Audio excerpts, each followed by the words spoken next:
sorry bestie, I think you are the meanest lady we've ever met. And we already know Maeve. I'm not a fan of you. Okay?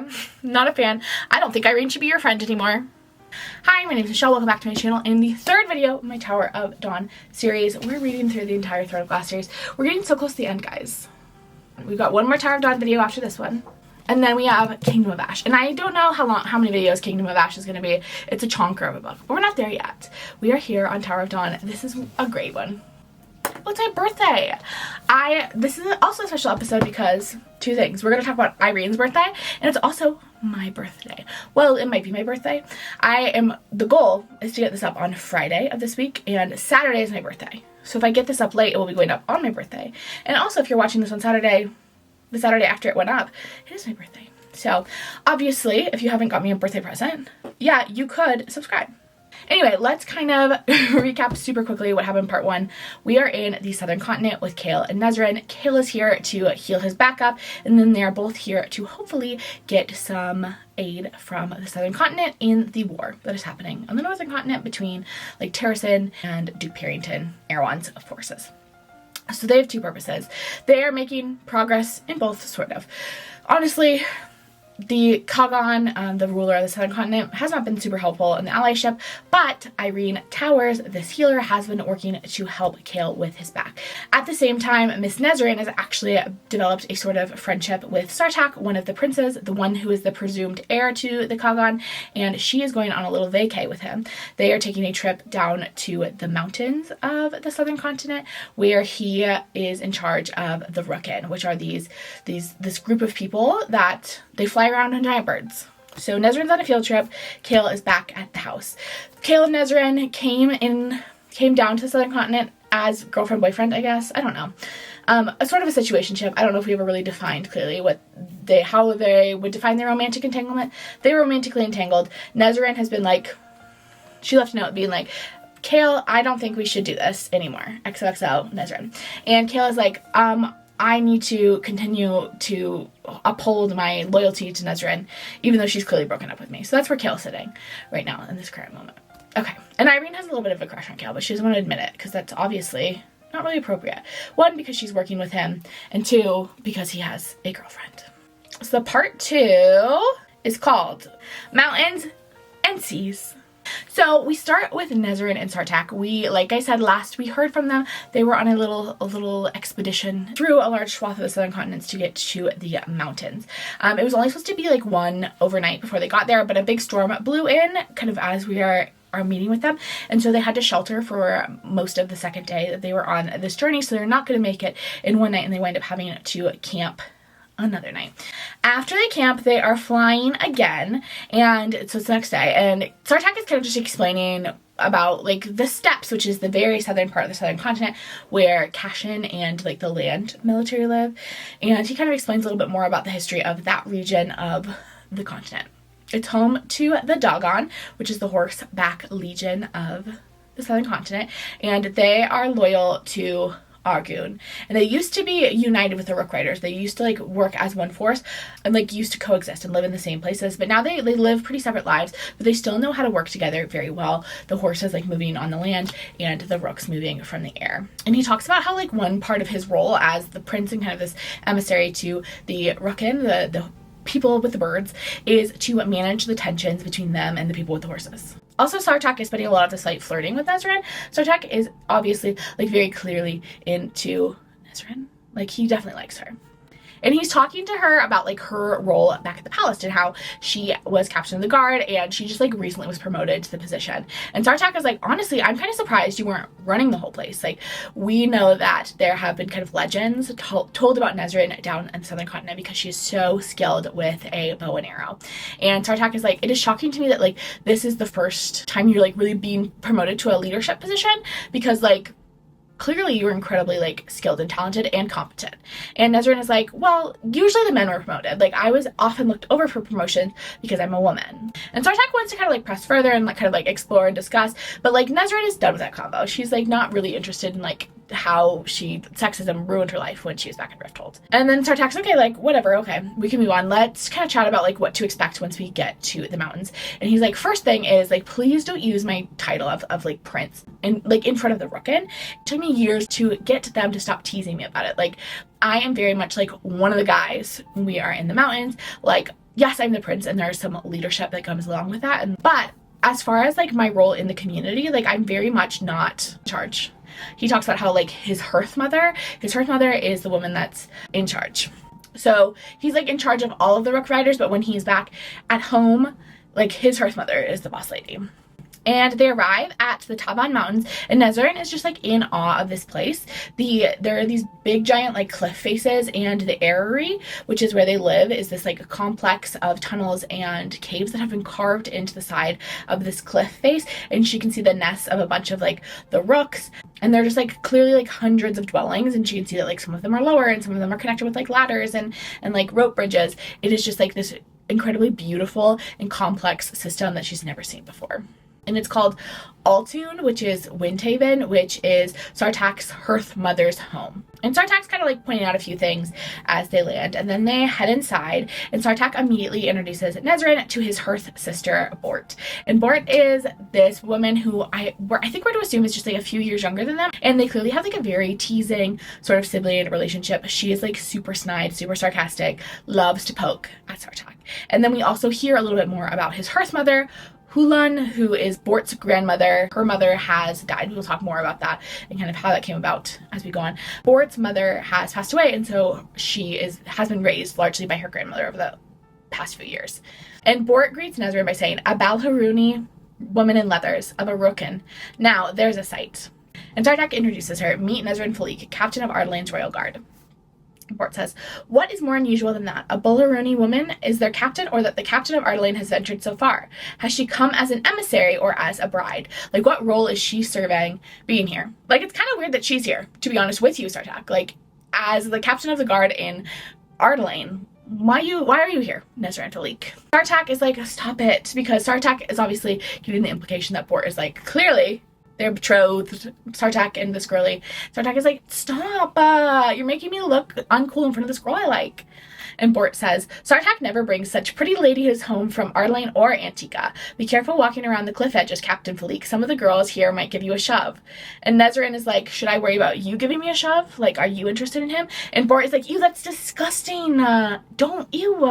And Sartaq explains, like, as his hearth sister, it would be very inappropriate. Like, they're seen as essentially blood related. The hearth mother like really serves as their mother, and like she only has like two kids that are like hers, and it's Bort and Sartaq. Like, she's raised them essentially like as adopted siblings. And then we meet another guy. A guy comes out, he's kind of being weird, and everyone's like, who is that guy? And it's Falcon Anar, who is a merchant from the northern continent who has been staying with Hulan. And Nesryn's like, "Hey, do you have any news from the northern continent?" And Falcon is like, "I've been here for 2 years, so no. You probably know more than I do, because I've been here for a long time." He's like, "In fact, like, before I left, Captain Westfold was the captain of the royal guard. He was a replacement." And Nesryn is like, "Yeah, Chaol has been promoted to hand to King Dorian." And Falcon is like, "Dorian is the king?" Like, that is a little unexpected. Last he heard, Dorian was obviously the prince, because he has been down here essentially for the entire book series. So he is not up to date on Throne of Glass. Someone should mail him the books. And Sartaq is like, okay, anyway, we don't really want to talk to you, rando. We're gonna go wash up, and we'll see everyone later. Bort like walks with Nesryn back to her rooms and kind of shows her where she's going to be staying. And she's like, "Yeah, he's like really weird. And the hearth mother like won't tell me exactly what he's doing here." And Nesryn is like, "Maybe he's here for like trade reasons. He said he was a merchant." And Bort is like, "No, we have like nothing to sell. Like, that's not really our MO. Like, that's not really what we're interested in as a people. We're like self-sustaining, and we don't need a lot, but we also don't have a lot of like to export." And she's like, "You're suspicious too, aren't you, Nesryn?" And Nesryn is like, "It's strange days. I don't really trust anyone. Like, we have to be kind of wary of everyone." And Bort takes her to her room so she can bathe and freshens up, and then says, "You grew up in Aerie, didn't you?" Nesryn considered the question, why it might be asked. "Yes, I was born and raised in Rifthold, though my father's family comes from Antica." Bort smiled over her shoulder at Nesryn. "Then welcome home." Nesryn wondered if those might be the most beautiful words she had ever heard. I really love this. I think it's really touching, the way in which Nesryn feels so so at home in this place and so welcomed into the community. And we know that this is not like culturally where her family is from, but it's closer to her family's like origin than Rifthold by like a lot. And in general, we've gotten the impression that the Southern Continent is much more of like a mixing pot of cultures and is much more open to outsiders than Rifthold is in general. That night, Nesryn, back in her room, takes a bath, combs her hair out from being so like mangled from flying in the air and like being in the rain for 2 days. I'm sure that was like a task. And she comes out for dinner, which is like delish and delightful. And Sartaq explains that like his hearth mother is actually not here. She's been out for a couple days but should be home like any day now. And they will talk to her when she gets back. But like in the meantime, we kind of just like need to hang out here and we can't do really anything else. I know you like wanted to go like check some stuff out, but like we're just gonna hang out here for the moment. And Nesryn is like, yeah, that's totally fine, no big deal. I told Kayla I was gonna be gone for 3 weeks, so like we have plenty of time if we need to stay here an extra day or two. And Sartaq is like, cool, I'll give you the grand tour tomorrow.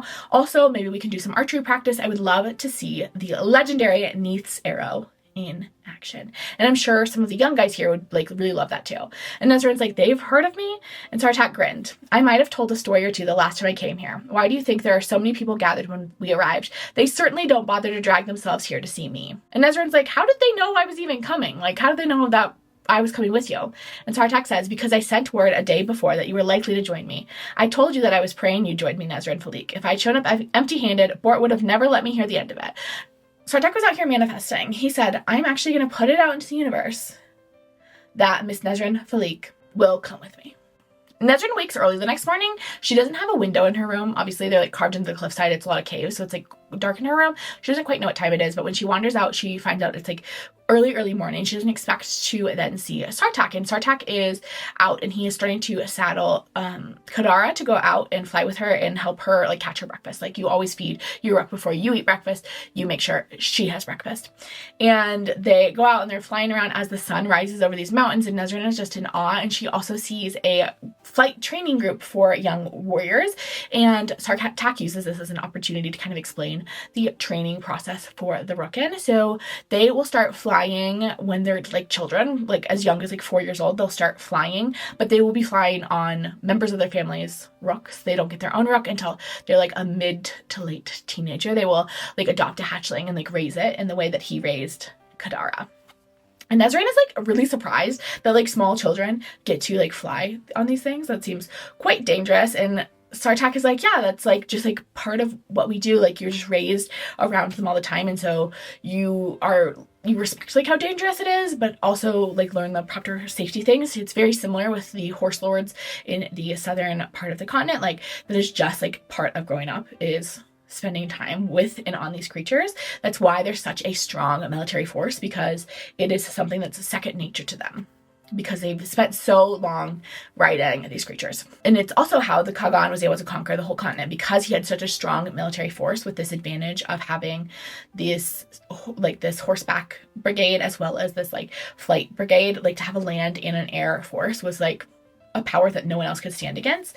And he goes on to kind of explain how the takeover of the continent went and how he was able to do it in a way that really didn't hurt a lot of people, that it was able to be not super disruptive, because a lot of people surrendered before he even had a chance to like fight in any way, because they saw how overwhelming this force was. And Nesryn just like thinks about how the fact that this is such a substantial difference between the Kagan and the King of Aerie, because the Kagan has also kind of taken over the entire continent, but he did so in a way that was like unifying for the continent, in a way that didn't like seek to destroy the cultural traditions of what already existed there, but instead just kind of like left them alone for the most part, unless he needed to go in and do anything. Where the King of Aerie was all about like forcing control and like holding quite tightly to that control in kind of crushing a lot of communities in the process. And they start talking about like Erwan and why Erwan, like what's going on with Erwan, like really what is his motivations, because it doesn't totally make sense to them.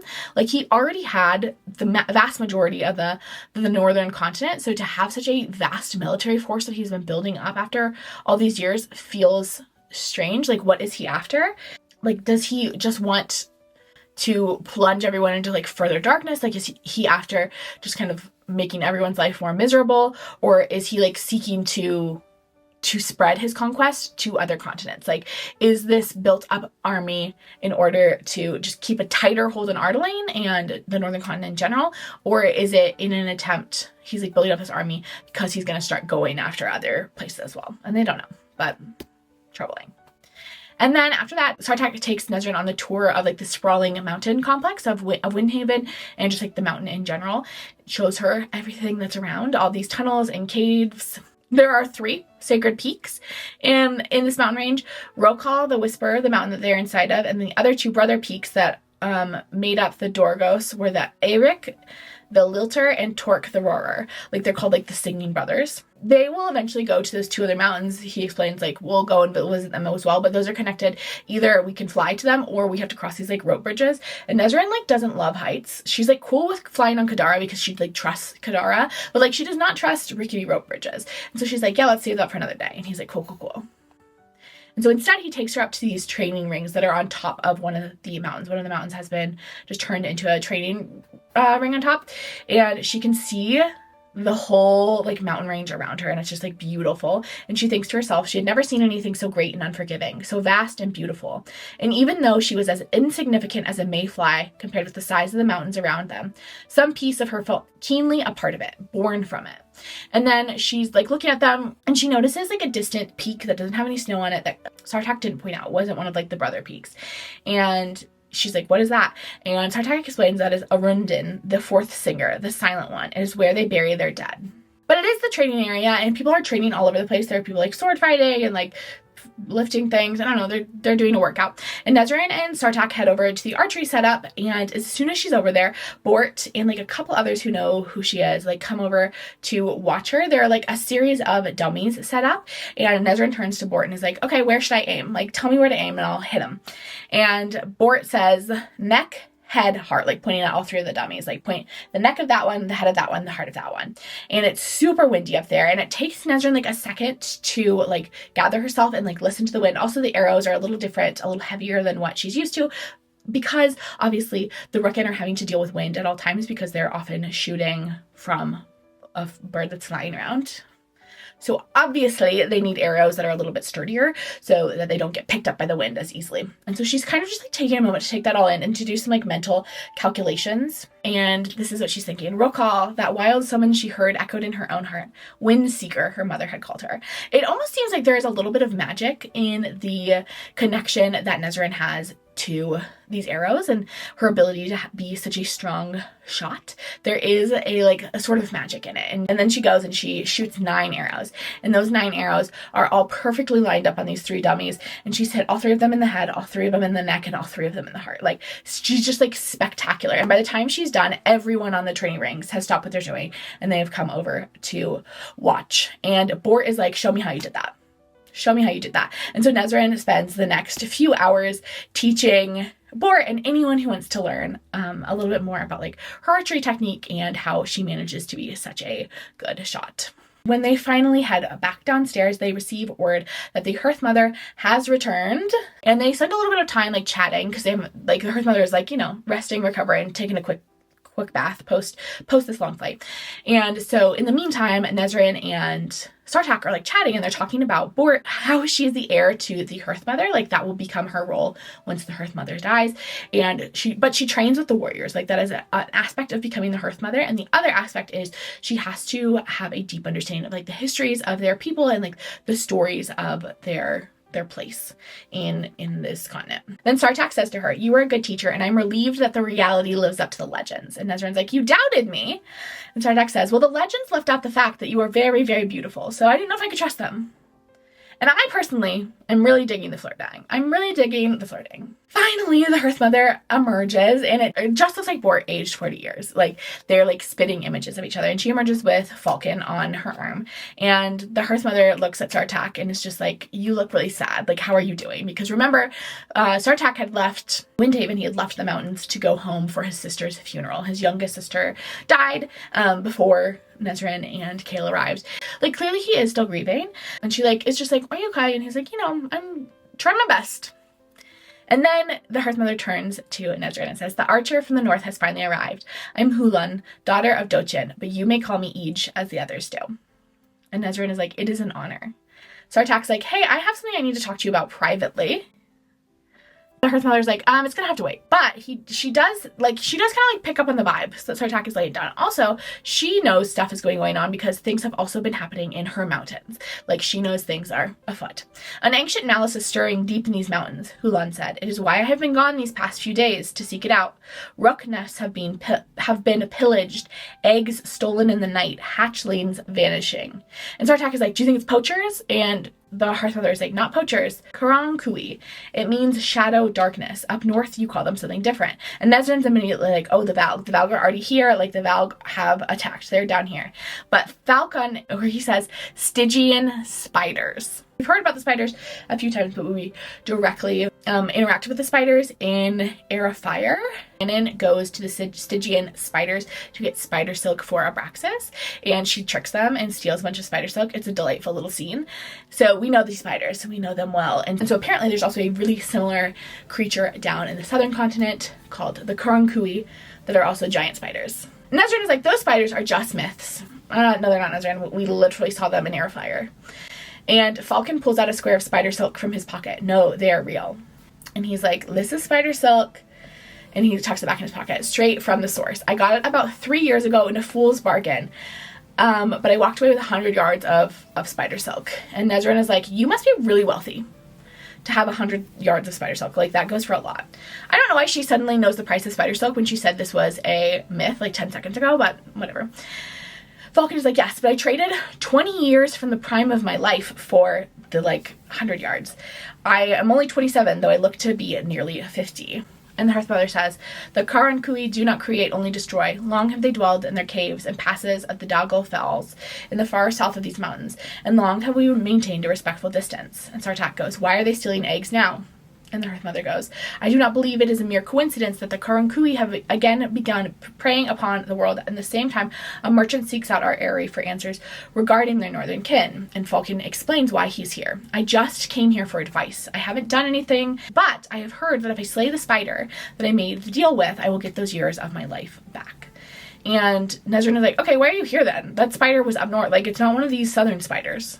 It's one of the northern spiders, so why are you here? And Falcon is like, well, I know you need to be an incredibly, strong, mighty warrior to kill one of these spiders. You can't just, kill it willy-nilly. It's not easy breezy to kill a spider. And so I came here to learn. And then the Hearth Mother says to Sartaq, okay, here's the plan. The next time they come, I want you to find and rescue any of the hatchlings that they haven't eaten yet. And remind them that we don't take kindly to people killing our young. And Nesryn's like, why don't we just go now? And Sartaq is like, well, we don't have proof that it's the spiders that are doing this. And this could, very well start, a war if we are not careful. A war between the Rookin and the spiders. And we, really would like to avoid that. So we need to make sure we are 100% certain that it's the spiders before we, engage in any sort of, fighting between the two of us. And then Falcon leaves. He goes off somewhere. And the Hearth Mother turns to Nesryn, or turns to both Sartaq and Nesryn and says, it is starting anew, isn't it? Those dark eyes slid to Nesryn, the fire gilding the whites. The one who sleeps has awoken. Erwan, Nesryn breathed. The Hearth Mother, you have faced them, his beasts of the shadow. And Nesryn says, yes, he has an army on the northern continent. And the Hearth Mother's like, is the Congo unaware that this is what's happening? And Sartaq is like, a bit. There was an attack on a healer in the tour up north, and I came to see if you knew anything about it. But he has been really reluctant to receive any new information because he's still really grieving the loss of his daughter.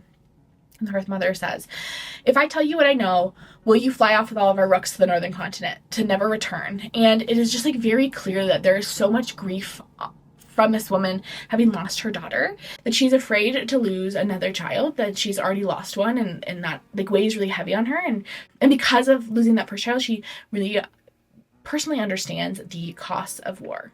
And Sartaq is like, I think that if this is true, if it is a threat, it is a threat for everyone, but I want to know what you know.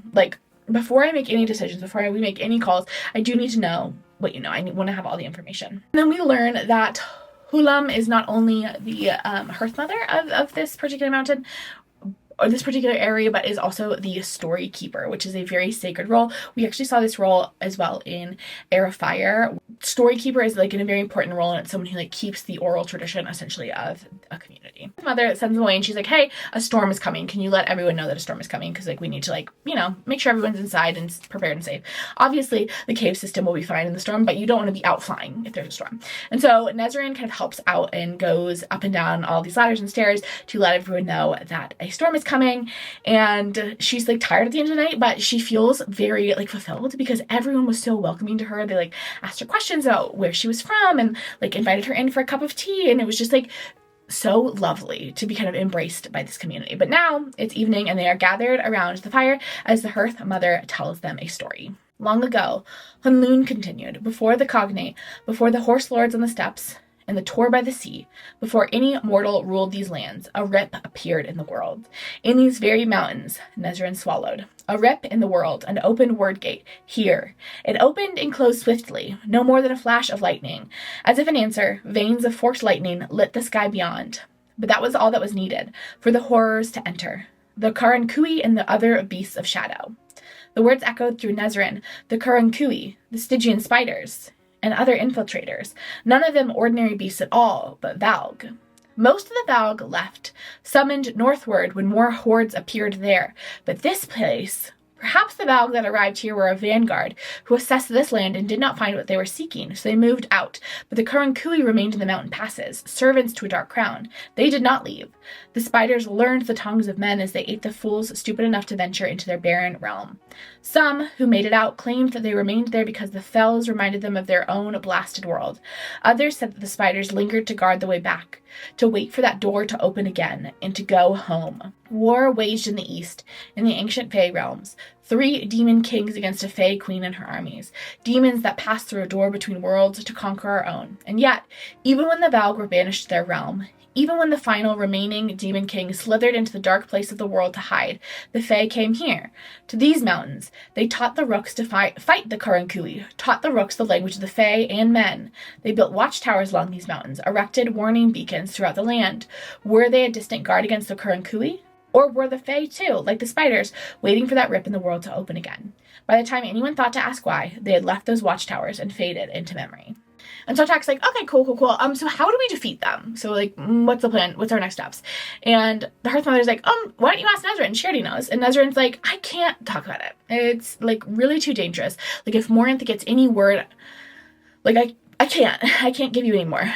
And Sartaq's like, okay, why did you bring me here then? Like if you clearly know how we defeat them, this coming down here to get more information was a fool's errand. If you're unwilling to talk to me about what you need to know and what you already know, like, this is stupid. Nesryn's like, yeah, but there's maybe more we can still learn. Like, can we maybe go to those Fae watchtowers? And the Hearth Mother is like, there are a lot of traps at the watchtowers. They were designed to be difficult to get into, but you should definitely go. If the Karankui are back, you need to learn how the Fae fought them. And perhaps it will make the sliver of hope that I have that we'll be able to fight the darkness a little larger. Or get us killed, Sartaq said, frowning towards the rooks, half asleep in their nests. And Hunlu says, nothing valuable comes without a cost, boy. But do not linger in the watchtowers after dark. Okay, great. So they're going to go on a little field trip. Back to our little babies in Antica. We have Yrene and Chaol, and they are still working on healing Chaol up.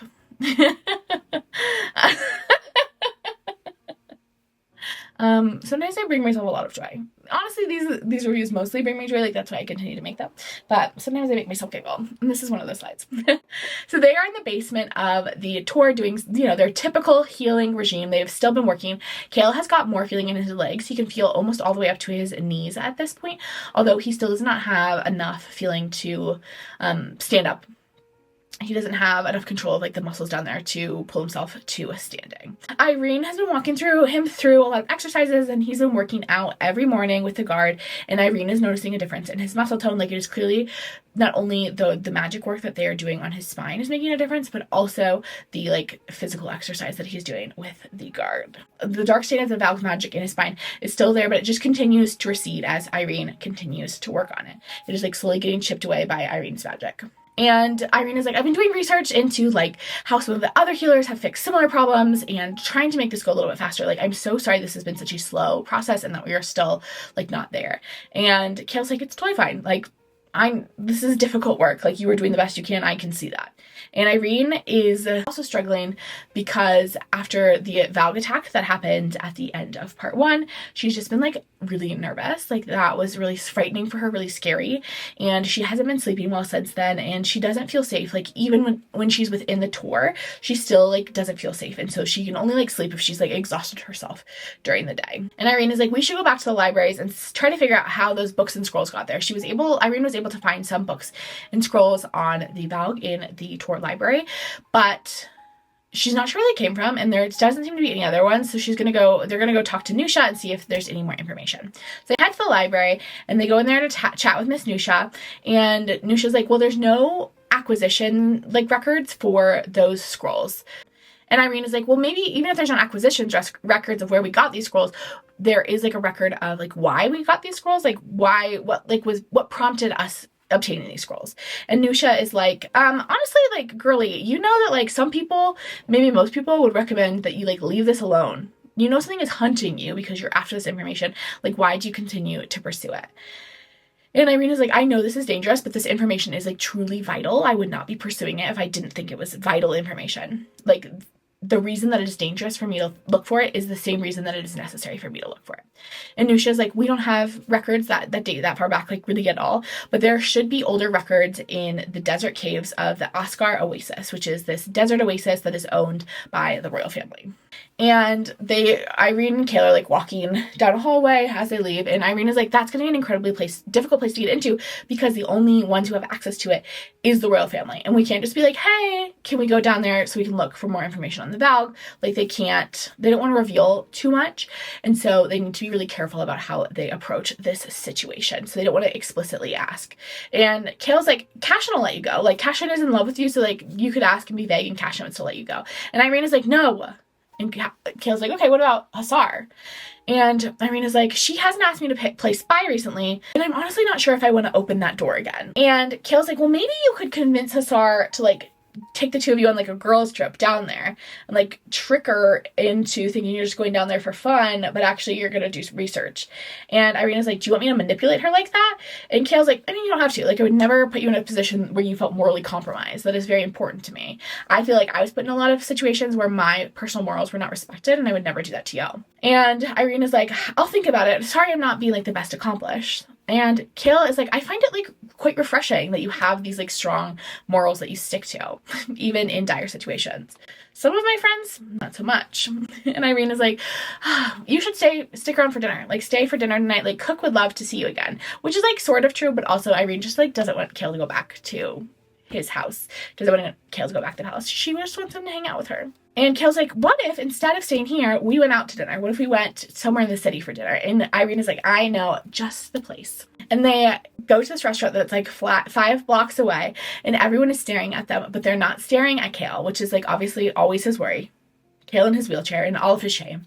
But they're staring at Yrene because she is this healer from the tour. She is heir to the healer on high. They know how brilliant she is at healing people and how strong her magic is, and people are just like admiring her from afar. And Yrene is kind of oblivious to this, and she's like, is this restaurant working for you? Is this all right? And Chaol is like, I've never done this before.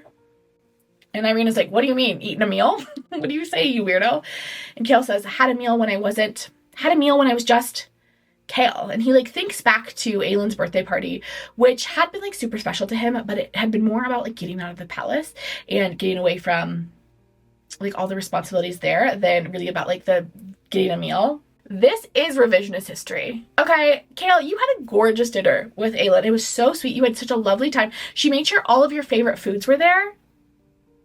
Like, you did have a gorgeous meal. Do not rewrite this because now you have a crush on Yrene. I am not cool with this because that's disrespectful to Aelin. She's a very good gift giver, and that was a gorgeous, spectacular, amazing birthday gift. Okay? Don't be rude, Chaol. Anyway, Yrene is like, why? Why haven't you ever gone out to eat, you weirdo? And Chaol says, because I was either a lord's son and heir or captain of the guard, and now hand to the king. Her gaze was unflinching as he fumbled to explain, no one recognizes me here. No one here has ever even heard of Anel, and it's liberating, Yrene offers. Refreshing, says Chaol. Do you go out very often? Like, is this something you do frequently, go out into the city? And Irene is like, no, I don't have like a ton of friends. Healers are like in general like fairly busy and pretty like focused on their work, so it doesn't leave a lot of time to create like strong friendships. And honestly, like because my work is so important and because I like really wanted to get my studying done so I could get up to the northern continent and like help my people again, it felt really selfish to take any time away from my work. And Chaol's like, you really shouldn't feel that way. And Irene is like you're any better. Like, this seems like a similar problem that you would have. And Chaol is like, maybe you and I will have to learn how to live if we survive this war. And I love this so much because it mirrors a conversation. This is like a baby spoiler for Empire of Storm, okay? Baby tiny itty bitty. It mirrors this conversation that Aelin and Rowan have in Empire of Storm, in which Rowan is like, we're gonna have to learn how to like relax and just like sit around. I think for most of these guys, there has never really been a moment where they have had like peace and freedom, or at least not since they were like small children, and to be offered the possibility of just like quiet nights out with people that they enjoy is just like not something they've had access to in any way, and they're dreaming of it while at the same time not even knowing how they would do it because it is so foreign to them. And then Irene lifts her glass in a toast to living Lord Westfall, and the Chaol says, to being Chaol and Irene, even for a night. And they spend the rest of the night just chatting about like Irene's training and what that process looked like, and Chaol's training and his upbringing with like the guard, and it was just like truly lovely. Like, they had such a gorgeous time. And then he walks her home to the tour and says goodnight to her, and then rides horseback back to the palace. And as Chaol rode back to the illuminated palace across the city, he could have sworn that some weight in his chest, on his shoulders, had vanished, as if he had lived with it his entire life, unaware. And now, even with all that gathered around him, around Ardalayne and those he cared for, how strange it felt, that lightness. I love the Chaol and Irene romance in this book.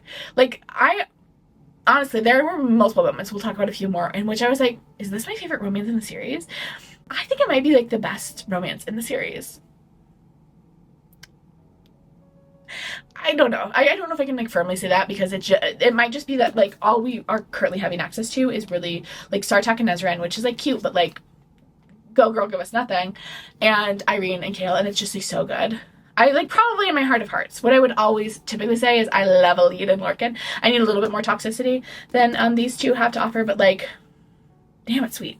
Back in the mountains with Nesryn and Sartaq, our new favorite duo is headed to the first of these Fae watchtowers. It's on the very edge of Rukkan territory. Obviously, it's looking over the Karankui territory. There's like a clear divide. The Rukkan territory is these like kind of like rocky mountains, but they're covered with like pine trees, and like they're like fairly lush for like kind of rugged mountains. But the Karankui landscape is like quite desolate. There is much less growing. The like pine trees that are there are like really spindly and like spooky creepy. The vibes over on the other side, spooky creepy. They didn't tell anyone where they were going, and they just like left after dawn this morning with packs in case they needed to spend the night. And Bort had braided up Nesryn's hair so it didn't get tangled. So there's like this bond that's forming between Bort and Nesryn that I think is really sweet. There are no signs of any webs on the watchtowers, which would be the like initial indication that spiders had moved in, and so that's a good sign. But Kadara can't land like right next to it because it's pretty densely forested right around there, and Kadara needs a little bit more space to land, so instead she drops them off a bit away, and they need to like kind of hike up to it. And we kind of learn that Kadara and Sartaq are able to communicate through like whistles and things, and so if they need Kadara like quickly, she can fly over there with the call of a whistle. They head up, they get inside, and there are a ton of owl carvings, which is really interesting because it is a symbol of Silba and the Tor. Like, owls are deeply connected to Silba and the Tor. And so they're like, interesting that they would be in these Fae watchtowers as well. And they carefully start working their way through the tower, watching out for these traps that the Hearth Mother had warned them about. And Nesryn is like, I go first. Okay, I'm going in front, and literally like grabs the prince and moves him behind her. And Sartaq is like, remember, we are just two captains here. Like, we are equals. Like, you don't need to put your life in front of mine because I'm the prince and you're a captain. Like, we're equals. But Nesryn's still walking in front because Nesryn is more careful. And they start down like this flight of stairs that leads into a basement. And he's about to just like charge down these basement steps, and Nesryn like stops him and throws rocks down first to hit the steps and see if it sets off anything. And it does. They're hidden in the steps are these booby traps, and the first one is like arrows that shoot on the walls. And Sartaq is like, seems like I owe you my life. And Nesryn says, don't worry, I won't tell Bort. And then they like continue down like very slowly down these steps. Another trap releasing every few steps, spikes coming out of the walls, and like things coming down as they keep going. They're huge traps that are clearly designed to kill giant spiders, spiders that we have been told that can grow as big as horses, so gigantic. And as they continue down the stairs, they hit the stair, makes the step fall out from like underneath Nesryn, and she almost falls. She almost is like too far down the step to catch herself, and she almost falls through this hole, and there's a like pit of spikes underneath. She drops a knife and she can hear it clatter on the metal, but Sartaq is able to like grab her and help lift her up as she's saved. And he says, now we're even. And they finally make it to this basement of the tower. And it's not too dark down there because the ruins have kind of like crumbled away, and so the ceiling is missing in a lot of spots, so the sunlight is still getting in. And they're looking around, and there's like clearly a lot of weapons around. Like this is where the Fae stored their weapons, and the weapons are still very sharp because they were clearly made in Fae forges. And Sartaq is like, they were probably made in Asteria, which is where the Asterian horses are from as well. That's probably why they are so sharp still. And there's writing on the walls and on a bunch of the weapons, and they're trying to look at it, but it's in the old Fae language, and so they don't really know what it says. Neither of them can read it, but there's a message written out in blood, and they're like, and Sartaq is like, I actually like think I have a pen and paper in my bag, we could copy this down, and then maybe we could find someone who could translate it for us. And they're about to do that when a voice rings out from above that says, there is no need to translate it, said a light female voice, and it says, look up. Pity you didn't heed it. All of a sudden, spider is among them, a Stygian spider. It is gigantic, and she's talking. These spiders can chit chat, and she says, those Fae morsels forgot to look up when they built this place, the spider said, her voice so lovely despite her utter monstrosity. Her long front legs clicked against the ancient stone to remember who they laid these traps for. And as they look up through like the shaft of light that she just descended from, there's just like a tangle of spider webs. Ew, ew, ew, ew, ew. We're gonna use like this spider for most of the part because they're like, obviously I don't think there is this cute of a spider, but like more accurate spiders really just like scared me too much. Like they creep me out. This gives me like creepy crawlies. I wouldn't say I'm like super scared of spiders, but like don't love them. And like a giant like accurate spider, no. So we will be having cutie patootie spiders that will be representing our Stygian spiders. Nesryn strings her bow. She goes to shoot the spider, and the spider goes, if Fae archers did not halt me long ago, human, you will not now. And Nesryn shoots and hits the spider, but it doesn't like kill the spider, and then the spider is like on top of it with its little chompers trying to get at her, and Sartaq's able to like push it away, but like the spider is still coming for them. But all of a sudden they hear the sound of its Kadara flying through an opening in the ruins, and she's holding a gray wolf like as a weapon. She's like wielding a wolf, which is awesome. It's pretty cool. And it distracts the spider enough so that Nesryn and Sartaq can start just running. They're just sprinting up the stairs out of there. They get outside. The wolf has been chasing the spider. The spider like continues up past the entrance and clearly is like waiting to jump on the wolf. So it like is like arched over this doorway. And then when the wolf comes out, it jumps on the wolf. And then Kadara uses that moment to kill the spider. Okay. A lot happening. Then the wolf shapeshifts, and it's actually Falcon. He was eavesdropping the night before and followed them. And then he saw the spider and he followed them inside. And he's a shapeshifter, like our bestie friend, Lysandra. And Sartaq goes, does my Ege know that you're a shapeshifter? And Falcon says, yes, I told her everything. And Sartaq is still cranky about it because shapeshifters are kind of like culturally in both northern and southern continents seen as like these deceivers. They're seen as these liars. They're someone you could never trust. They're just really looked down upon. And so Sartaq is immediately like put on guard against Falcon. And Nesryn says, he saved our lives. Now we will return the favor, because he is really torn up from his encounter with the spider. And she points to the rook and she's like, okay, Sartaq, go get me bandages. Like, I know we packed them. Go get them for me. And Sartaq says, his kinds are assassins and spies. Better to let him die. And then Falcon says in response, I am neither. I am what I said I am, a merchant. In Ardalan growing up, I didn't even know I had the gift. Like, magic was gone by the time like I would have been able to discover this. I didn't even know until I arrived down here at the southern continent. And Nesryn is like, I am not going to have this conversation with you, Sartaq, right now. I'm going to need you to go get those bandages like I told you to, or I'm going to give you matching wounds with him. Okay? Like, we're not doing that. We're not just going to kill him because he's a shapeshifter who was eavesdropping on us, which is kind of rude. And then Falcon goes, I am no assassin. I've met a few, but I am not one. That's right, ladies and gentlemen. You may have suspected before this, because if you're really an astute reader of Assassin's Blade, you'll recognize this man. This man has met our beloved Aelin, Ash River Galathinius. Obviously, he met her back when she was still Selena Sarthotian, but he did meet her back in Assassin's Blade. He was the merchant who gave her the square of spider silk she had sewn into Sam's like little assassin suit and over his heart. Oh my gosh, I love that we get to see him. It's a fun cameo. It's a fun little cameo, and he hangs out for a little bit. Like, we get to see him quite a bit. And I love that we see him again. Who would have thought? Who would have thought? Falcon is like, sorry I followed you. As I thought maybe if I could kill a spider, it would work and like give me my life back. Maybe it didn't need to be the specific spider we were talking about, but just like a spider.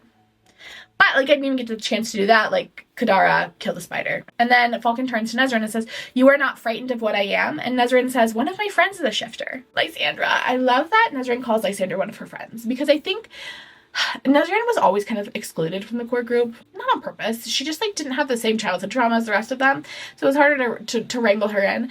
But I'm glad she considers Lysandra her friend. Falcon winds up passing out from his injuries, and they haul his like limp body back to the caves, even though Sartaq isn't thrilled about it. And Bort is there waiting for them when they arrive, and she's like, what happened to you guys? You guys are all bloody, and Kadar is covered in this like sticky black gross stuff. And that is also a new Fae blade. Like, you did not leave with that blade, and it is clearly of Fae origins. So where the heck have you been? She says, Ij sails off on her own for a few days. Then you go, returning with a man who you did not leave with, and who took no rook. And poor Kadara returns covered in this foulness, a sniff towards the black blood. The rook clicked her beak in answer. It's mud, Nesryn lied. Bort laughed. And I am a Fae princess. Either I can start asking around, or... And Nesryn's like, okay, you can literally not tell anyone, but here's the deal. Here's what's happening. And she goes and she tells Bort everything.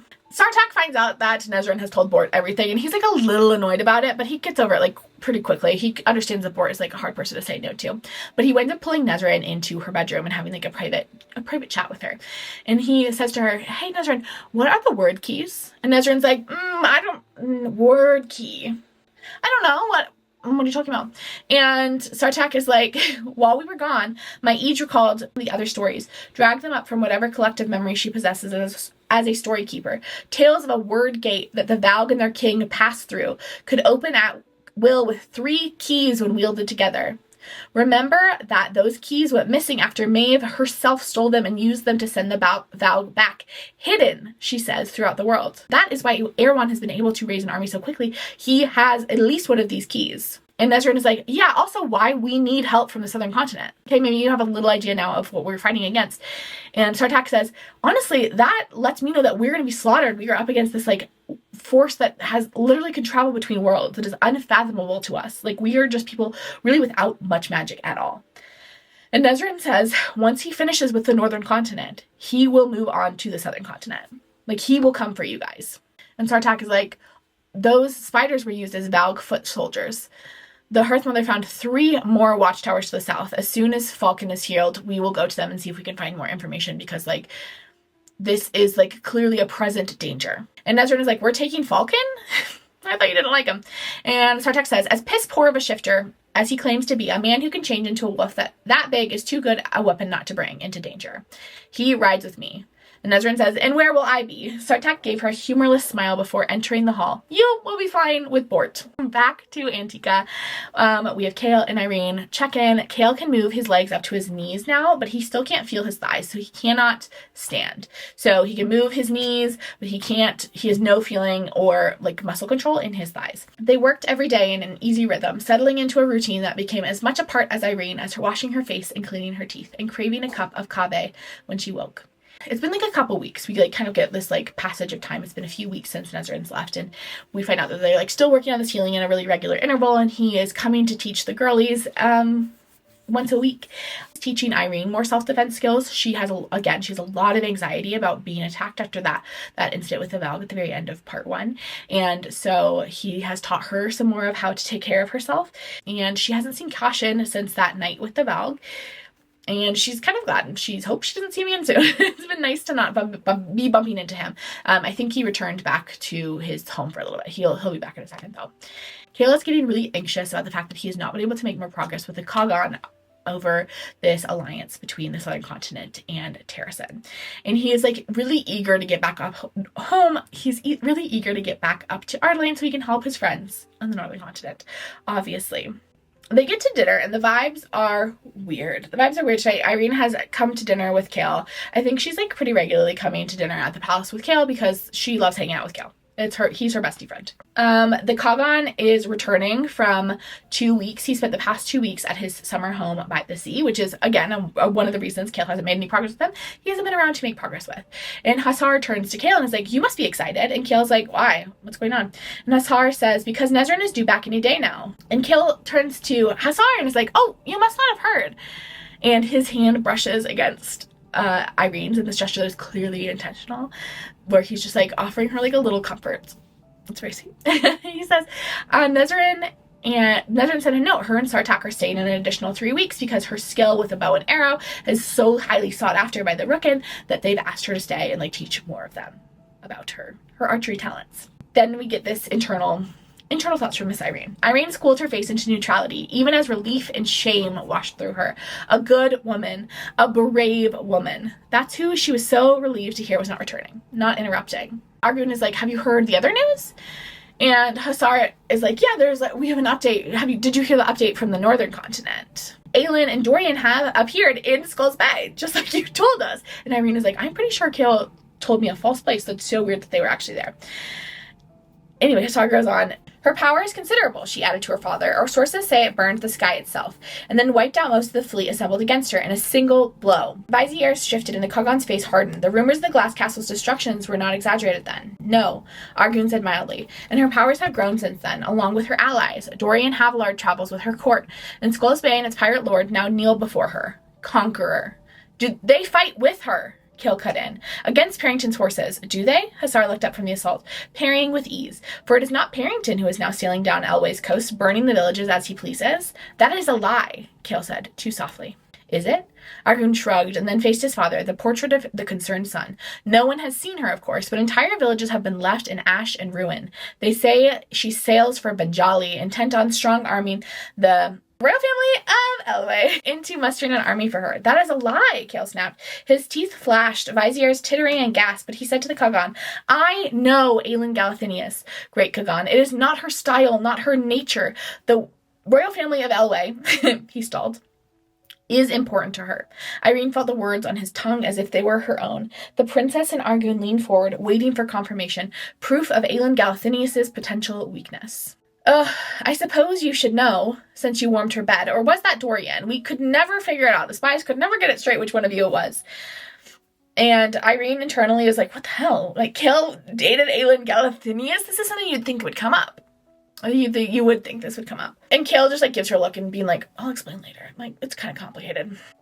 Argun and Hussar kind of imply that, like, what is going to stop her? She's like, she's too powerful. We shouldn't, like, deal with her at all because once she's done taking over the northern continent, she's going to take over our continent too. Like, she's turned conqueror. Like, honestly, we should be building our forces against Aelin, not trying to ally with her. And Chaol says, Aelin is no conqueror. Hussar says, Skulls Bay and Elway might say otherwise. Chaol turns to the Cogon and says, I swear that she only means to liberate the land. My king would not assist her otherwise. He's like, you don't understand. My bestie bro Dorian is the best man I've ever met in my entire life, and he would never stand by and let this happen. Hussar says, would you bet Irene's life on that?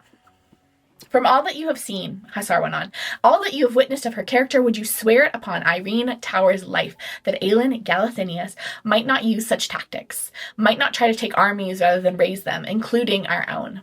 Chaol said nothing. Hussar's smile was small, nothing short of triumphant. I thought so. The Cogon is like, maybe Parrington and Aelin will destroy each other and we will not have to deal with either one of them. Save us the trouble. And then Argun says, perhaps if she is so powerful, she can take on Parrington by herself.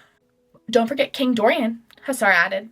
Why, I bet the two of them could handle Parrington and whatever armies he's built without much assistance. Better to let them deal with it than waste our blood on foreign soil. And Yrene is like getting mad. She's getting frustrated that these people see this problem as so distant and something they do not need to step in to, like, at all. She's like, you guys are wrong. You need to help these people. Like, the northern continent needs you. And, like, it is ridiculous that you're unwilling to step in. And Arguin goes on, our people are mostly blessed with healing magic. Against such power, what is steel and wood? Talking about Aelin and Dorian. Aelin Galathinius took Rifthold, then took Skull's Bay, and now seems poised to take Elway. A wise ruler would have gone north, fortified her own kingdom, then pushed south from her borders. Yet she stretches her forces thin, dividing them between the north and south. If she is not a fool, then her advisors are. And Chaol snaps, that's enough. He's like, okay, had enough of you and your shenanigans. Do not speak of everyone that way.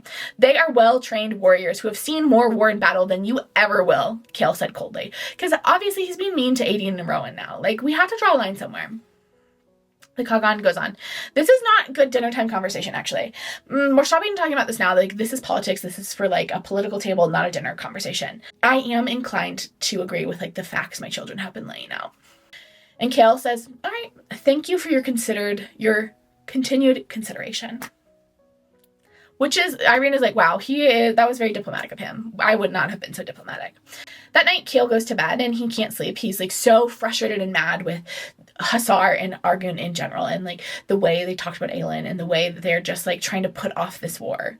There was some truth to their reluctance, their fear of Aelin's powers and the threat she might pose, but he read them. He knew Hussar simply did not want to leave the comforts of her home, her lover's arms, to sail to the war. Did not want the messiness of it. And Arguin, the man dealt in power and knowledge, Chaol had no doubt that Arguin's arguing against him was more to force Chaol into a spot where he'd be desperate, even more than he already was, willing to offer anything up for aid. And Chaol thinks to himself, like, I probably should have been like, yeah, I would bet Irene's life on it. And honestly, yeah, probably you should have. Actually, we were in Irene's head during that scene, and Irene was like, yeah, tell them you'll bet my life on Aelin Galathinius. He, like, feels like he can't risk it. Like, even putting that out into the universe feels too scary. He thinks to himself, Aelin had indeed changed, grown into a queen, was still growing into one. But he knew that there was no restraints, no inner ones on how far Aelin would go to protect those she loved, protect her kingdom. And if someone stood in her way, barred her from protecting them, no lines existed to cross within Aelin in regards to that. No lines at all. He's like, I believe Aelin is good in her core, but I also believe that she is ruthless when it comes to protecting the people she loves. But yet, like, he does not foresee a world in which she's, like, burning the cities of Elway. Like, that doesn't make any sense to him. That does not align with the Aelin Galathinius he knows. If Aelin had kept herself in check, if she played the part of distressed queen, it would have made his task far easier. Perhaps Aelin had cost them the war, this one shot at a future. Okay. I did have to call attention to this because this line is not cool. And as Chaol's PR person, I've had to work a little less. I feel like Chaol's like really, for the most part, doing good for himself in this book. I don't have to step in too often. But like, as his PR person, let's remember that Chaol is in a late night anxiety spiral. And who among us hasn't said some crazy things in our heads in a late night anxiety spiral? He doesn't say this out loud. He does not say this to Aelin's face. He does not say this to the Kagan. He just thinks it in his head. Anxiety spiraling. Can't sleep because he's anxiety spiraling. And he hears a knock on the garden door. And it's Caution! Caution just, like, picks the lock and slips inside, and Kayla's like, hello, can I help you? What you doing in my room in the middle of the night, my friend? And Caution is like, I assume you have discovered nothing within my own court about who might be connected to my sister's death and who might be connected to tormenting Irene. And Kayla says, I, wish I had found something, but I haven't been able to find anything. I wish I could say otherwise. And Caution goes on, I know Sartaq departed with Nesryn to seek answers regarding that threat. That's probably why my siblings took such a united front against you tonight, is because they know that they're going to probably come back with some answers and some information that will help you convince our father, and they do not want to be in the war. They know they have limited time to convince our father to stay on the no war side, and so they are working their hardest to make sure he's firmly in that camp. And Kayla's like, is this what you snuck into my room to tell me? This seems kind of silly. This is what you needed to tell me. And Caution is like, no. Actually, I came in here to tell you we received a report from our vizier of the foreign trade that a large, lucrative order had been placed for a relatively new weapon. It is called a fire lance. Captain Rolfe ordered them for his forces months ago. And Kayla's like, that's so weird. Why wouldn't Arguin say something about that at dinner? And Caution says, because fire lances are very expensive. And Kayla's like, okay, surely this is great for your economy. I still don't know why Arguin wouldn't have said something. And Caution is like, yeah, they're great for my economy, but they're not good for Arguin's attempts at avoiding this war. Chaol fell silent for a heartbeat. And you, Prince, do you wish to join this war? He's like, Caution, I don't really know what your motivations are. It's very clear to me what Hussar's motivations are. It's very clear to me what Arguin's motivations are. I cannot get a read on you, Caution. What's going on here? And Caution says, "This will be the great war of our time. Our great-great-grandchildren will speak of it.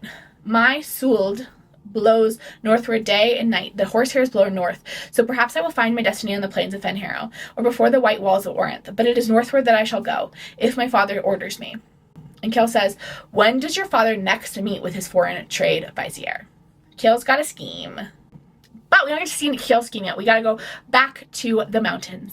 Nesryn is like really starting to get panicky. She feels like they are running out of time. She tried to convince Sartaq that they needed to go to the watchtowers without Falcon, because Falcon is recovering from his injuries and can't leave yet. But he like refused to go without Falcon. And it's been 10 days of Falcon's recovery. They're finally getting to a place where they're going to be able to go to these watchtowers finally. Meanwhile, though, spent the time going to all the different mountains and meeting all of the different Aeries and all the different groups of Rukkin. And Nesryn did archery demonstrations at all of them and taught and just like did a great job, and everyone loved her. Nesryn remained his shadow, or tried to.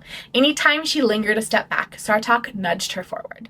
Anytime there was a task to be done with the others, he asked her to do it. The washing up after a meal, the returning of arrows from target practice, the cleaning out of the rook droppings from halls and nests. The last task, at least, the prince joined her. No matter his rank, no matter his status as captain, he did every chore without a word of complaint. No one was above work, he told her when she'd asked one night. And whether she was scraping crusted droppings from the ground or teaching young warriors how to string a bow, something restless in her had settled. She could no longer picture it, the quiet meetings at the palace in Rifthold where she had given solemn guards their orders and then parted ways amongst marble floors and finery. Could not remember the city barracks where she'd lurked in the back of a crowded room, gotten her orders, and then stood on a street corner for hours, watching people buy and eat and argue and walk about. Another lifetime, another world. Here in the deep mountains, breathing in the crisp air, seated around the fire pit to hear Hulun Naren tales of the Rukkin and the horse lords, tales of the first Kagan and his beloved wife, whom Bort had been named after. She could not remember life before that, and did not want to go back. I love this for Nesryn so much. I really, particularly that first line, or the first couple lines where she talks about how she's always lived her life in the shadows, but Sartaq is just like always pushing her forward, like giving her just a little nudge forward, like putting her in the light. I think Sartaq sees her in a way that we haven't really seen Nesryn in a lot of ways. I think I was saying this in a comment that, someone was like, I'm not really like on board with the Nesryn train. And I actually think Nesryn is like a quite difficult character. She's someone who is like objectively likable, doesn't do anything that wrong, but I think it is really hard to get an emotional connection to her because I think she does hide in the shadows. I think she even hides in the shadows of the book itself. And I feel like Sartaq is one of the first people to like really see her as like a full person and grant us a little bit of access into a Nesryn who has just always felt like an outsider and never felt like she belonged. And now she's in this community and she is getting this taste of belonging, this taste of community that she's really never felt anywhere else. And I think it's really special and really cool. We learned that Bort has even taught her how to braid. They have this like kind of like tenuous friendship. Like Bort is a difficult person, but I think her and Nesryn get along quite well. That night they're around the fire again. They're sharing stories around the fire as they do in the evenings, and they ask Falcon to share a story, but he's like, I don't have any good stories except one time I went to the Red Desert, but besides that, no good stories. I would love to hear a story from Nesryn. And Nesryn's like, I don't really have any stories either. Like most of the stories I was taught as a child were actually about you guys, so like you probably know the stories that I know, but I can sing. And the Hearth Mother is like, we would love a song, since neither of my children can carry a tune to save their lives. Nesryn smiled, even as her heart pounded at her bold offer. She'd never really performed for anyone, but it was not performing as much as it was sharing. This is a song of Ardlane, she said, at last, from the foothills north of Rifthold, where my mother was born. An old, familiar ache filled her chest. She used to sing this to me before she died. And her and Bort share this look. It is this shared sadness. They like both know what it is to lose a mother. And then she opened her mouth and sang. The crackle of the fire, her only drum, Nesryn's voice filled the mountain hall of Altun, winding through the ancient pillars, bouncing off the carved rock. She had the sense of Sartaq going very still, had the sense that there was nothing hard or laughing in his face. But she was focused on the song, on those long ago words, that story of distant winters and speckles of blood on snow, that story of mothers and their daughters, how they loved and fought and tended to each other. Her voice soared and fell, bold and graceful as a rook, and Nesryn could have sworn that even the howling winds paused to listen. And when she finished, a gilded high note of the spring sun breaking across the cold lands, when silence and the crackling fire filled the world once more, Bort was crying. And Sartaq turns to her and says, another tale to spread of Neith's arrow. The vibes between Nesryn and Sartaq are just getting flirtier and flirtier by the minute, by the day. So Falcon, Sartaq, and Nesryn have headed to the first 2 watchtowers. They found nothing interesting. They were abandoned. No spiders, but also like no information. And now like the 3 weeks are over. The 3 weeks have passed. They were supposed to head back.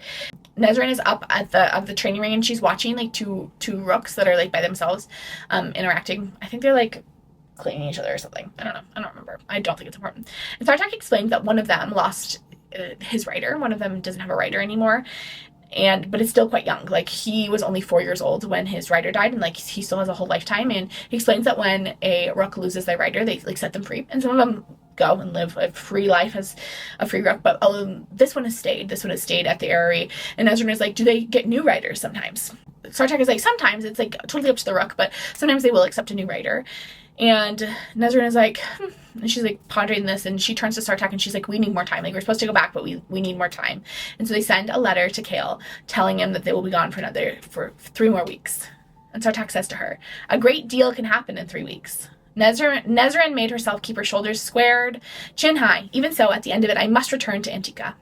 Sartaq nodded, though something like disappointment guttered in his eyes. And I suppose the rook in the Aerie will have to wait for another rider to come along. The implication being that, like, maybe Nesryn could be the new rider for this rook. They are flying to the 3rd watchtower, and Nesryn is with Bort, and she's chatting with her, and Nesryn asks the story of Bort, of how she got her rook. And Bort is like, we actually picked each other. Like, it was a mutual decision. I knew she was mine from the moment I saw her fuzzy head pop out of the nest. Everyone told me to, like, pick a bigger rook. Her rook is, like, the runt of the litter. She's, like, pretty small. But, like, I knew she was mine. Like, this girlie was mine. And then Bort turns to Nesryn and is like, you should take that rook that doesn't have a rider in the Aerie for a ride sometime. Like, test him out. Just see how it feels. And Nesryn is like, I'm leaving soon. It wouldn't be fair to either of us. And Bort is like, yeah, I know you're leaving soon, but like, perhaps you should do it anyway. Like, I think it might be a good idea regardless. They arrive at this 3rd watchtower, and it's like pretty firmly in ruins. The whole roof is collapsed in, and so they send Falcon inside as a millipede. They're like, can you go check it out, since you're the only one who could like easily get in there. They like start talking about, I think Sartaq asked her about like who her shifter friend was, and she starts talking about Lysandra and how her friend was the shifter that she saved with her impossible shot. Like, that is the impossible shot of Neith's arrow. Like, she's like telling the story, and Bort turns to Sartaq and says, don't you wish to go north, brother, to meet all these people Nesryn talks of? Shifters, fire-breathing queens, and fae princes? And they're like kind of talking and chatting, but then there's a scream from down below, not from Falcon, but from Kadara. And we see this small group of riders from Birdlad, which is one of the most hostile Aeries. They like visited with Nesryn when Nesryn was doing like her Neith's Arrow tour, but it isn't just in general like a hostile Aerie they don't have like a great relationship with.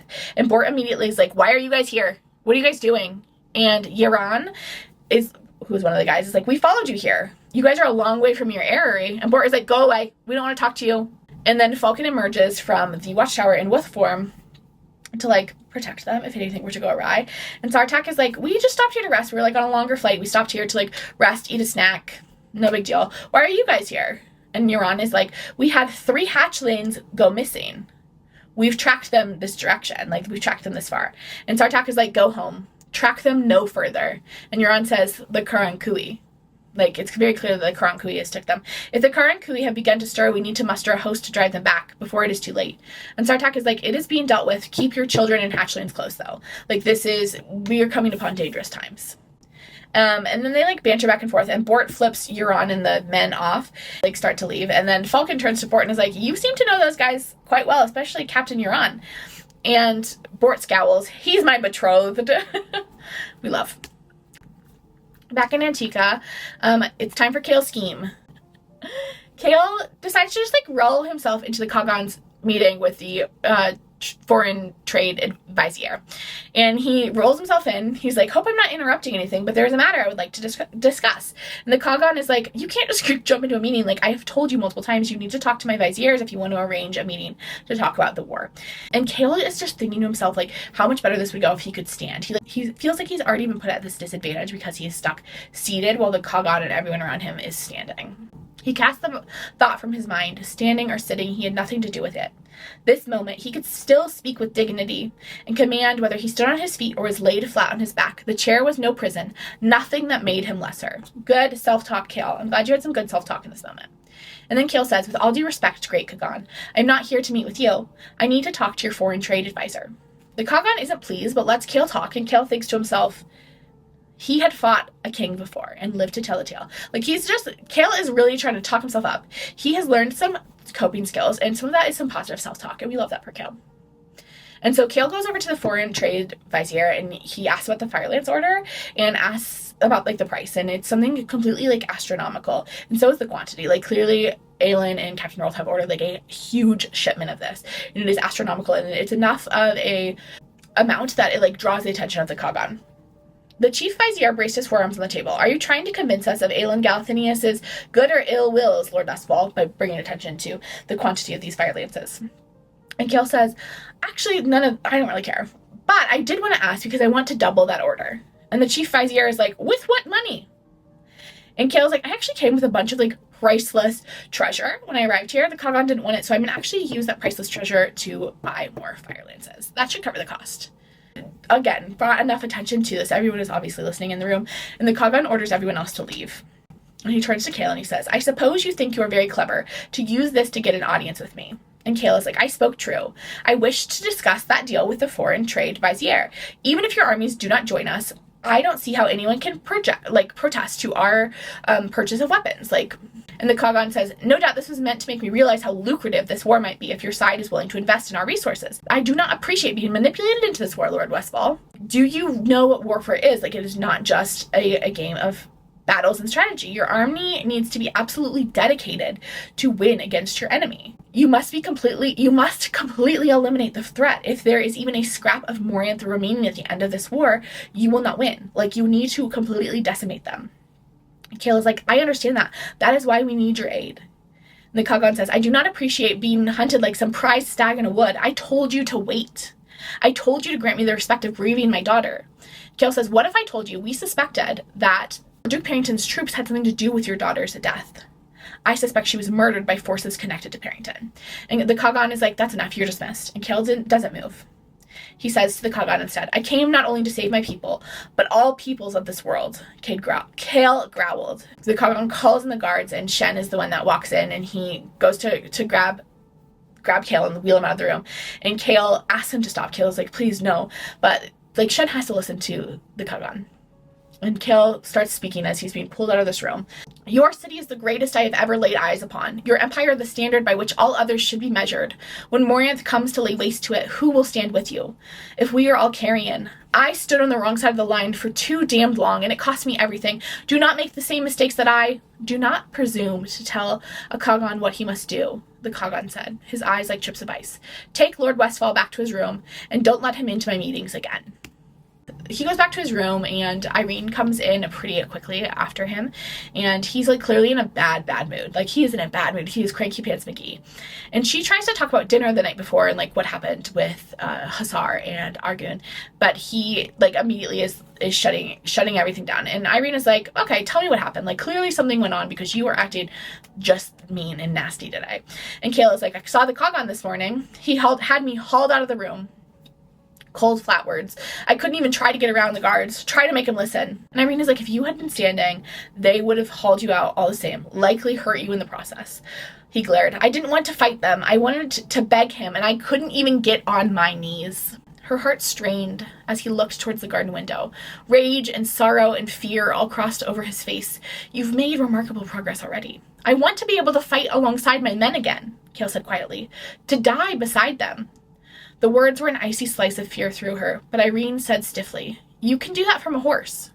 I want to do it shoulder to shoulder, he snarled. I want to fight on the mud, on a killing field. So you'd heal here only so you could go die somewhere else? The words snapped from her. Yes. A cold, hard answer, his face equally so. This storm brewing in him, she would not see their progress ruined by it. And war was truly breaking across their home, regardless of what he wished to do with himself. They did not have time. Her people in Fenharrow did not have time. So Yrene stepped up to him, gripped him under a shoulder, and said, then get up. And Chaol is just like stuck in his head. He's feeling so stupid that he ever thought that he could convince the Kagan to join the war. Everyone here was playing him, and Nesryn's message had been like vague. The message she'd sent saying that she needed more time, but like maybe hopeful, like maybe there was a little bit of an end with Sartaq, but he's just like, he has been sent here and he has just like been able to accomplish nothing that he set out to do. Except, I mean, he is healing. And then Yrene says to him again, get up. Chaol blinked at her. What? Get up. Her mouth tightened. You want to die in this war so badly? Stand up. Let's go, bud. And Chaol is like, okay, good. She's in a mood today too. She's cranky. She's ready to roll. That is great. I'm in a self-destructive mood. I want to fight someone. So I'm glad she is ready to match my energy. And then he starts thinking about the fact that once he leaves here, he's never going to see Irene again. He's like really grown quite fond of her. He like really loves spending time with her. They're like very close friends. And Irene says, get up. You're right. You don't have time. Enough feeling sorry for yourself. You should be able to stand at this point. Show me then. Get up. Irene grabs him under the shoulders and Chaol's like, stop. The spies are going to talk if you're being touchy all over me.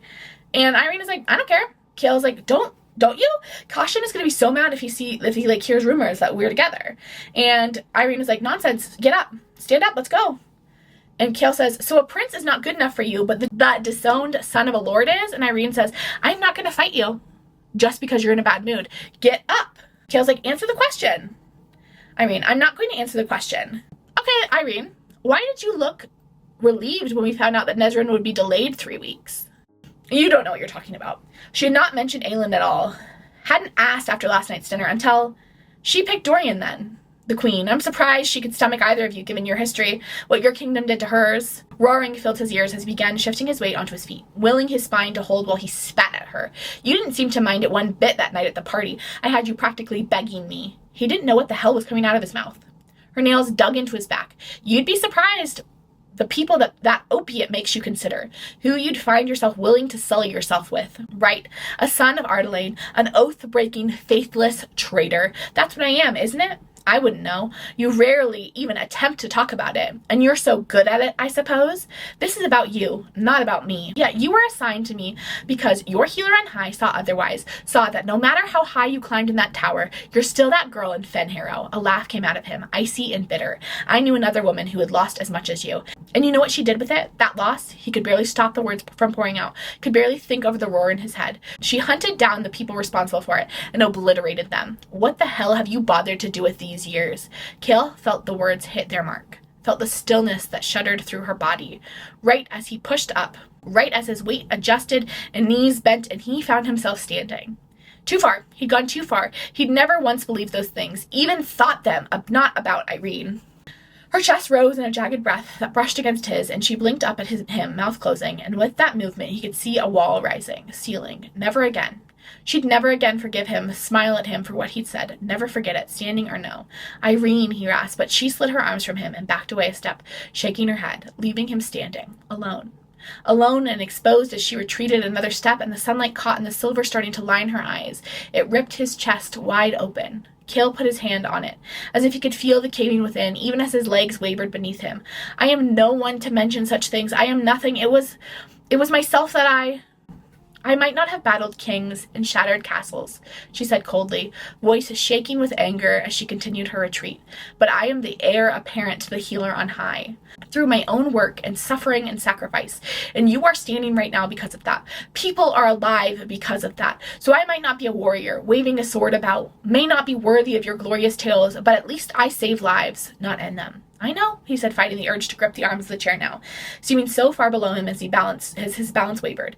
I mean, I know, too far. He had gone too far. And he had never hated himself more for wanting to pick a fight, for being so God's damn stupid when he'd really been talking about himself. Irene backed up another step. Please, he said, but she was heading for the door, and if she left, he had let them all go. Ugh, he had walked out on himself too, but with Aelin and with Dorian, with Nesryn, he had let them go, and he had not gone after them. But that woman backing out the door, trying to keep the tears from falling, tears from the hurt he'd caused her, tears of the anger he so rightfully deserved. She reached for the handle, fumbled blindly for it.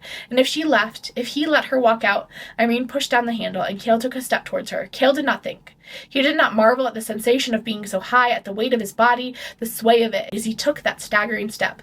There was only Irene, and her hand on the doorknob, and the tears in her furious, lovely eyes, the most beautiful he had ever seen. I am crying a teeny bit. Just a little tiny itty bit. Chaol is standing in front of her, and he realizes that he never realized like how tiny she was. Like standing next to her, he realizes how like tiny and just like delicate she is. And Chaol is like, please don't go. I didn't mean any of it. I'm so sorry. I was spoiling for a fight and I meant none of it, Irene, none of it. I am sorry. And Irene is like, a kernel of it must have been in you though. Like, you can't just sprout these things if you didn't feel it somewhere. And Chaol shook his head. No, not about you. I meant it about myself. What you've done, Irene, what you are willing to still do. You did not do all of this for glory or ambition, but because you believe it is the right thing to do. Your bravery, your cleverness, your unfaltering will. I do not have the words for it, Irene. And Chaol reaches for her again, but Irene takes another step back. And Irene is like, perhaps it makes you better to associate yourself with meek, pathetic little people like me. And Chaol is like, you know, I did not mean it. And Irene this whole time is like backing around the room, and Chaol is like following her with these like staggering, jolting steps. And Irene is like, do I know that? And she dodges out of the way again, and then Chaol like sees it. He like finally gets it. Irene is tricking him into standing to like not think too much about it, to give him a motivation to move. Irene is a sneaky, sneaky lady. I'm actually going to scooch over here for a second because Chaol follows her all the way across the room and like pins her to a wall. Like, she's up against the wall, he's right in front of her, and he begins to wipe the tears away from her face because she's crying. He didn't understand how she could be so delicate and so small when she had overturned his life entirely, worked miracles with those hands and that soul. This woman who had crossed mountains and seas.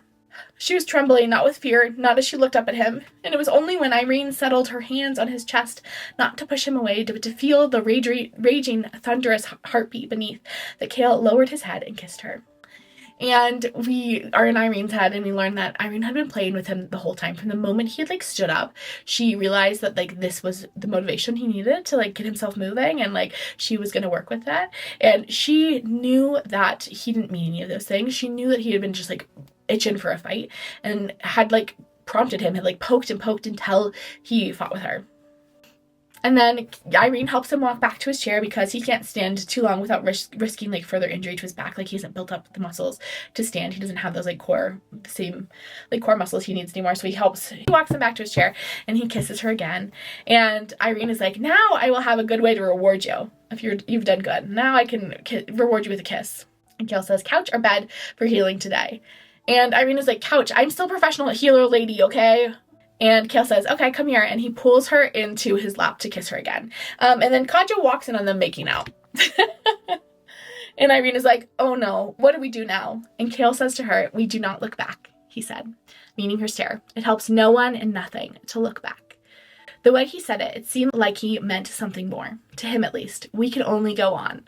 These are like exactly the words that Aelin said to him in Queen of Shadow before they went to save Dorian. I'm going to read you a little bit more from this because I think it adds some context. This is from Queen of Shadow. We do not look back. It helps no one and nothing to look back. We can only go on. And Chaol says to her in response in Queen of Shadow, what if we do go on only to find more pain and despair?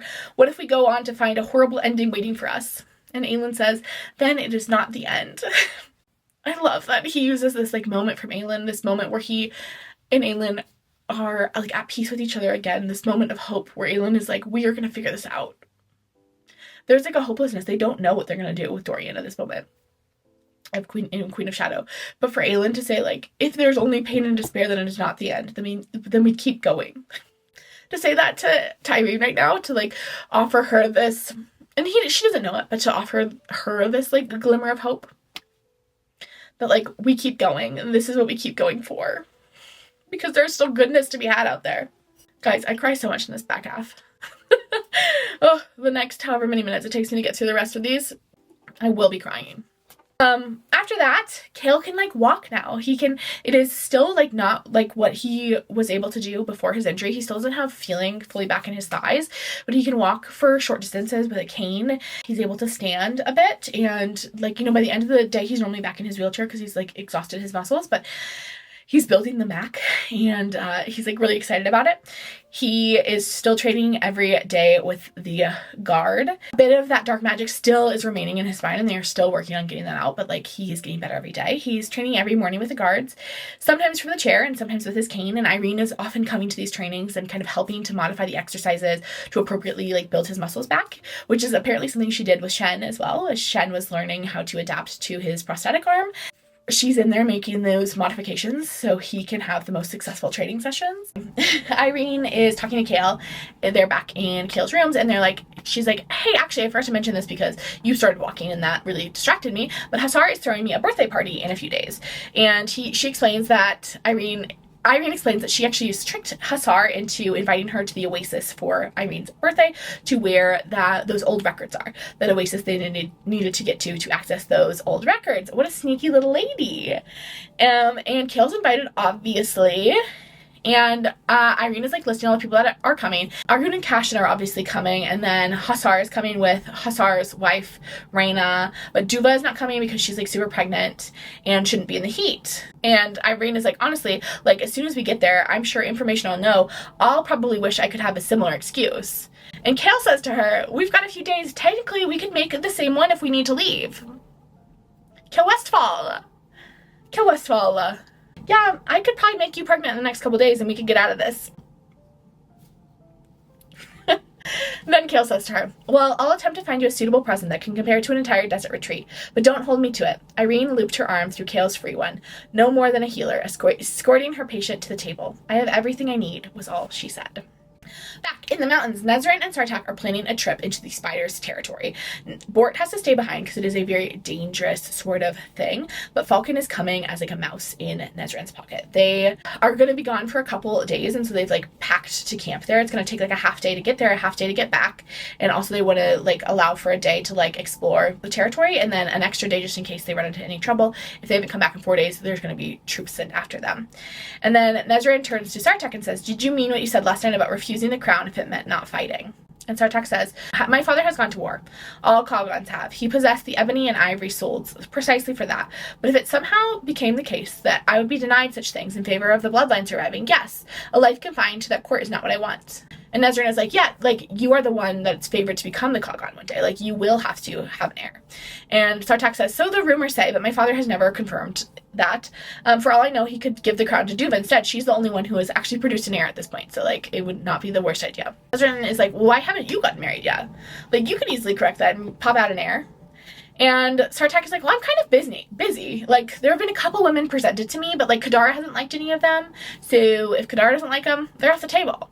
And Nesryn is like, oh, so you're allowed to marry whoever you want. And Sartaq is like, yep, that's fine. Even Duva, whose marriage was like arranged for political reasons, was able to like select the man she was going to marry. And Nesryn says, there's nothing that would keep you from war if called then, right? And Sartaq says, you sound as if you were reconsidering this goal of dragging us to the north. And Nesryn says, I will admit that these weeks here, it was easier to ask for your aid before.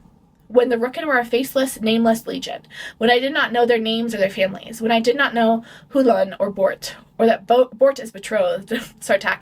Bort would love to compete with her betrothed for glory on the battlefield.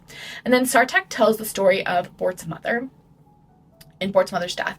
And we find out that Bort's mother and Sartaq were both on this mission. They were in like a different kingdom, kind of brokering like a peace agreement. He's often sent with some Rooken to like help aid other close by kingdoms in small disputes. She died in one of these missions to help another kingdom. And Sartaq was the one who flew her body home. So he like feels very like personally connected to this. Like, this was someone he loved a lot and he was quite close to. And we hear the story also of Bort's betrothal. Bort was in this race. There's this big race that's like kind of like the Olympics for the Rooken, I think. And it was just a few weeks after Bort's mother's death, and Euron had tried to cheat in this race. He tried to do a move that was like almost, maybe wasn't fully cheating, but like pretty close to cheating. And Bort caught him and beat him anyway. And then after the race was done, literally just like beat the crap out of him. And they raced again next year. And this time she pulled this like very dangerous maneuver and won again. But like Euron was very uncomfortable with the fact that she was doing it.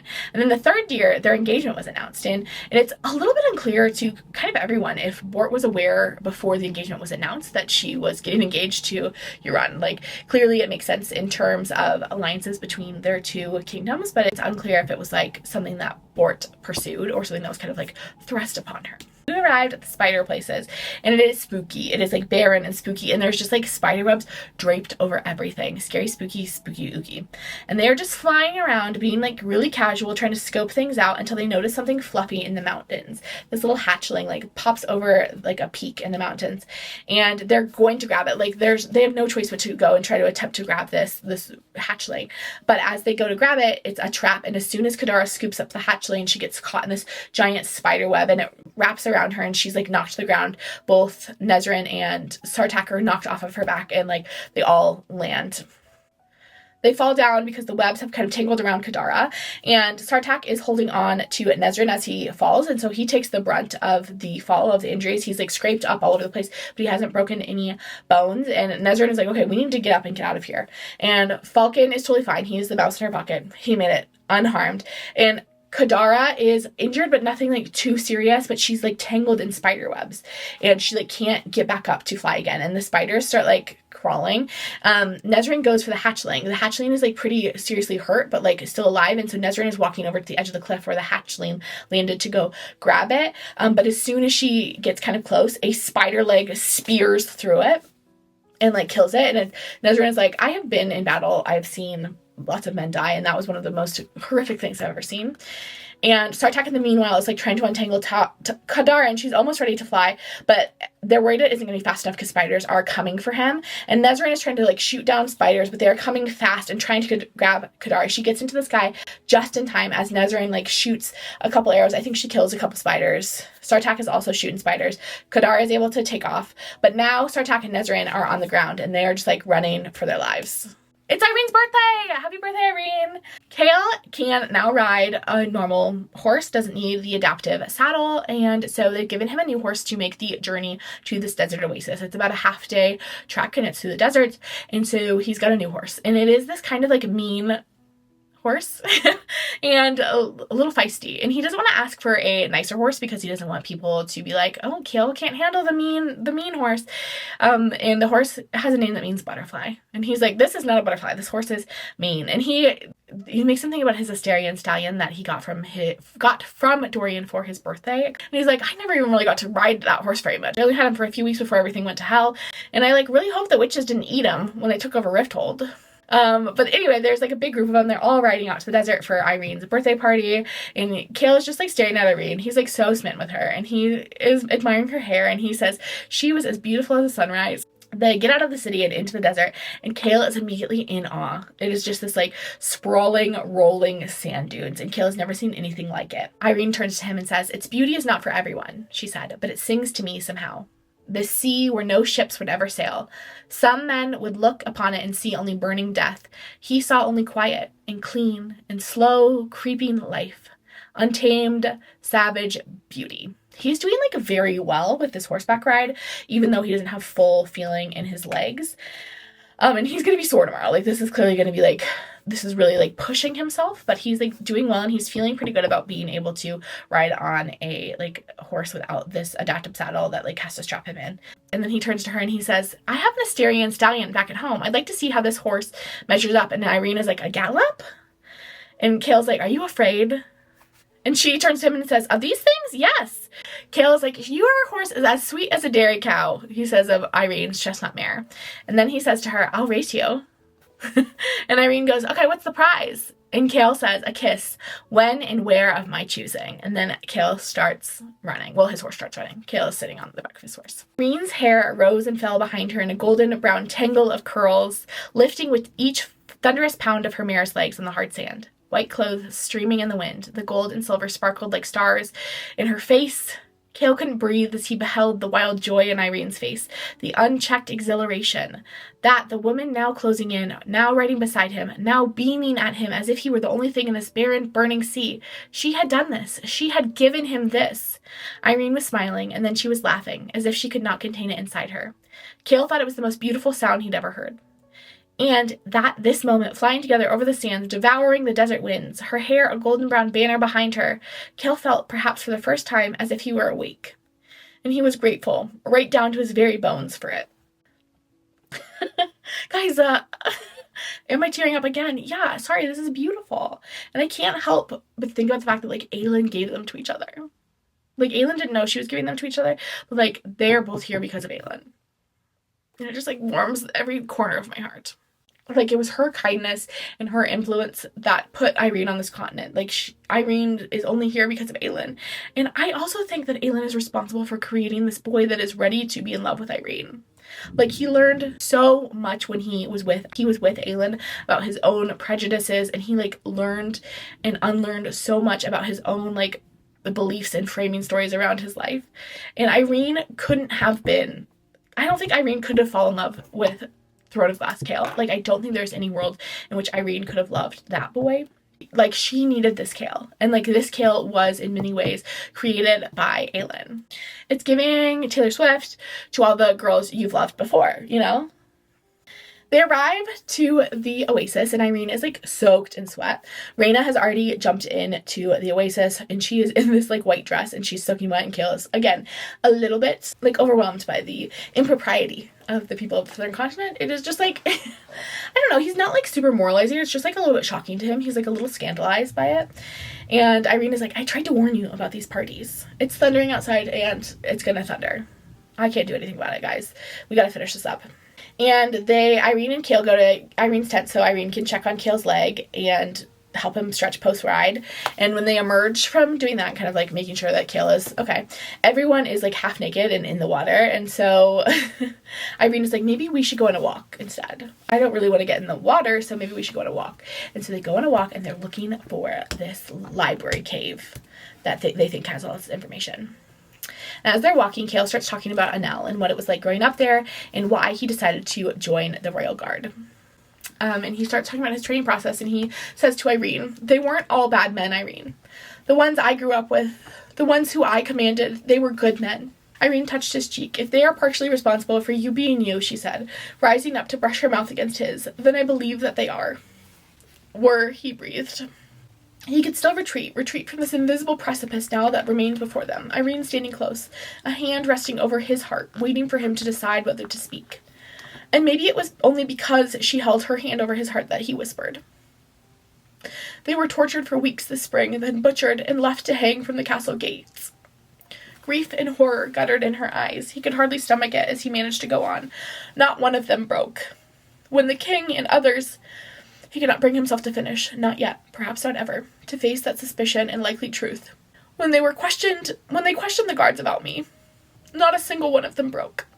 And Chaol finally breathed. It was my fault. The king, he did it to punish me. For running, for helping the rebels in Rifthold. It was all because of me. You can't blame yourself. Simple, honest words, and yet utterly untrue. I think Chaol, feels so responsible for his men's death. And I think this moment we also get the thought, which I don't think I had considered before this moment with Chaol, where he knows that likely Dorian under the Valk's possession was also probably participated in the torture of his men. Obviously not Dorian. He would never blame Dorian. He knows that Dorian was really locked inside of his own mind with the Valk, but to know that Dorian participated and was kind of forced to endure that as well, I think is really hard for Chaol to grapple with. Chaol pulls away because Yrene is trying to kind of be like, this is not your fault. She's trying to give him distance from this, and he doesn't want it. He doesn't want absolution from this. He still feels responsible, and he thinks he should still feel responsible.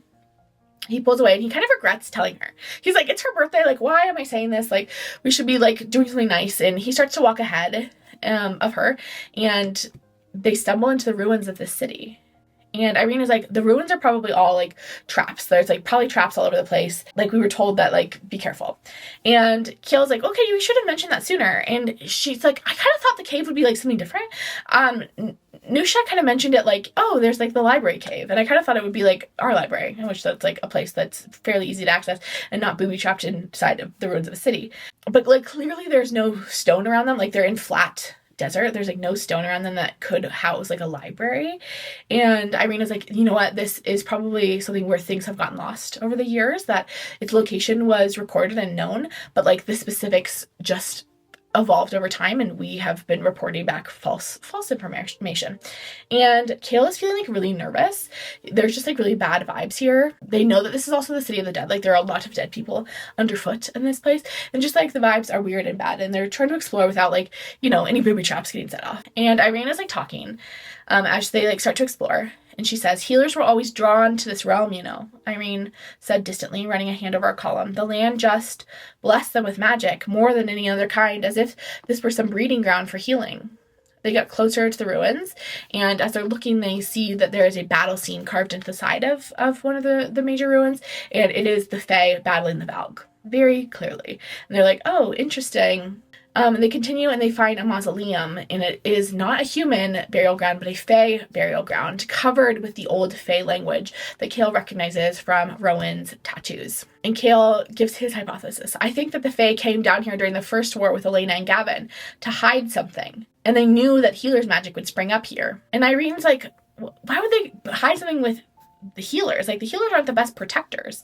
And Chaol says there's only one other such place in the world, guarded as heavily, protected by a powerful power just as mighty, Doranel. The Fae healers and Doranel. Irene cuts in. And they're like, oh, this is interesting. And then Irene is like, we should need to show Hafiza the scrolls. She, like, knows the history as well. She knows the story as well. She might have more information about what this all means, what we can contribute to the destruction of Erewhon up north. Irene releases his hand and, like, lays out the plan. We'll need to smile, enjoy ourselves amongst them, and then we will leave first light. Like, we can go back tomorrow into the city, and we can deal with this. And Chaol is like, yeah, I'll send word to Nesrynand to, like, get back to Antica. As soon as we're back, I'm not sure we can afford to wait for the Kagan any longer. Like, we need to get going. Irene is like, but we will try again. We will talk to the Kagan again before you go. You still have to win this war, Chaol, she said quietly, regardless of what role we might play. He brushed a thumb over her cheeks. I have no intention of losing it. They get back and they hang out in the Oasis all afternoon, and, like, honestly, they're having, like, a great time, and then they get changed for dinner. Chaol and Irene are both looking lovely. Apologies for this. Somehow the clip that connected these two went missing, so we're gonna have to do a quick little voiceover. But what happens is Chaol and Irene are dressed. They come out for dinner. Everyone is waiting for them. It is, like, candlelit and gorgeous. And Irene goes up to Hussar and she says, like, thank you so much for planning all this for my birthday. Honestly, I've been having, like, a really lovely time.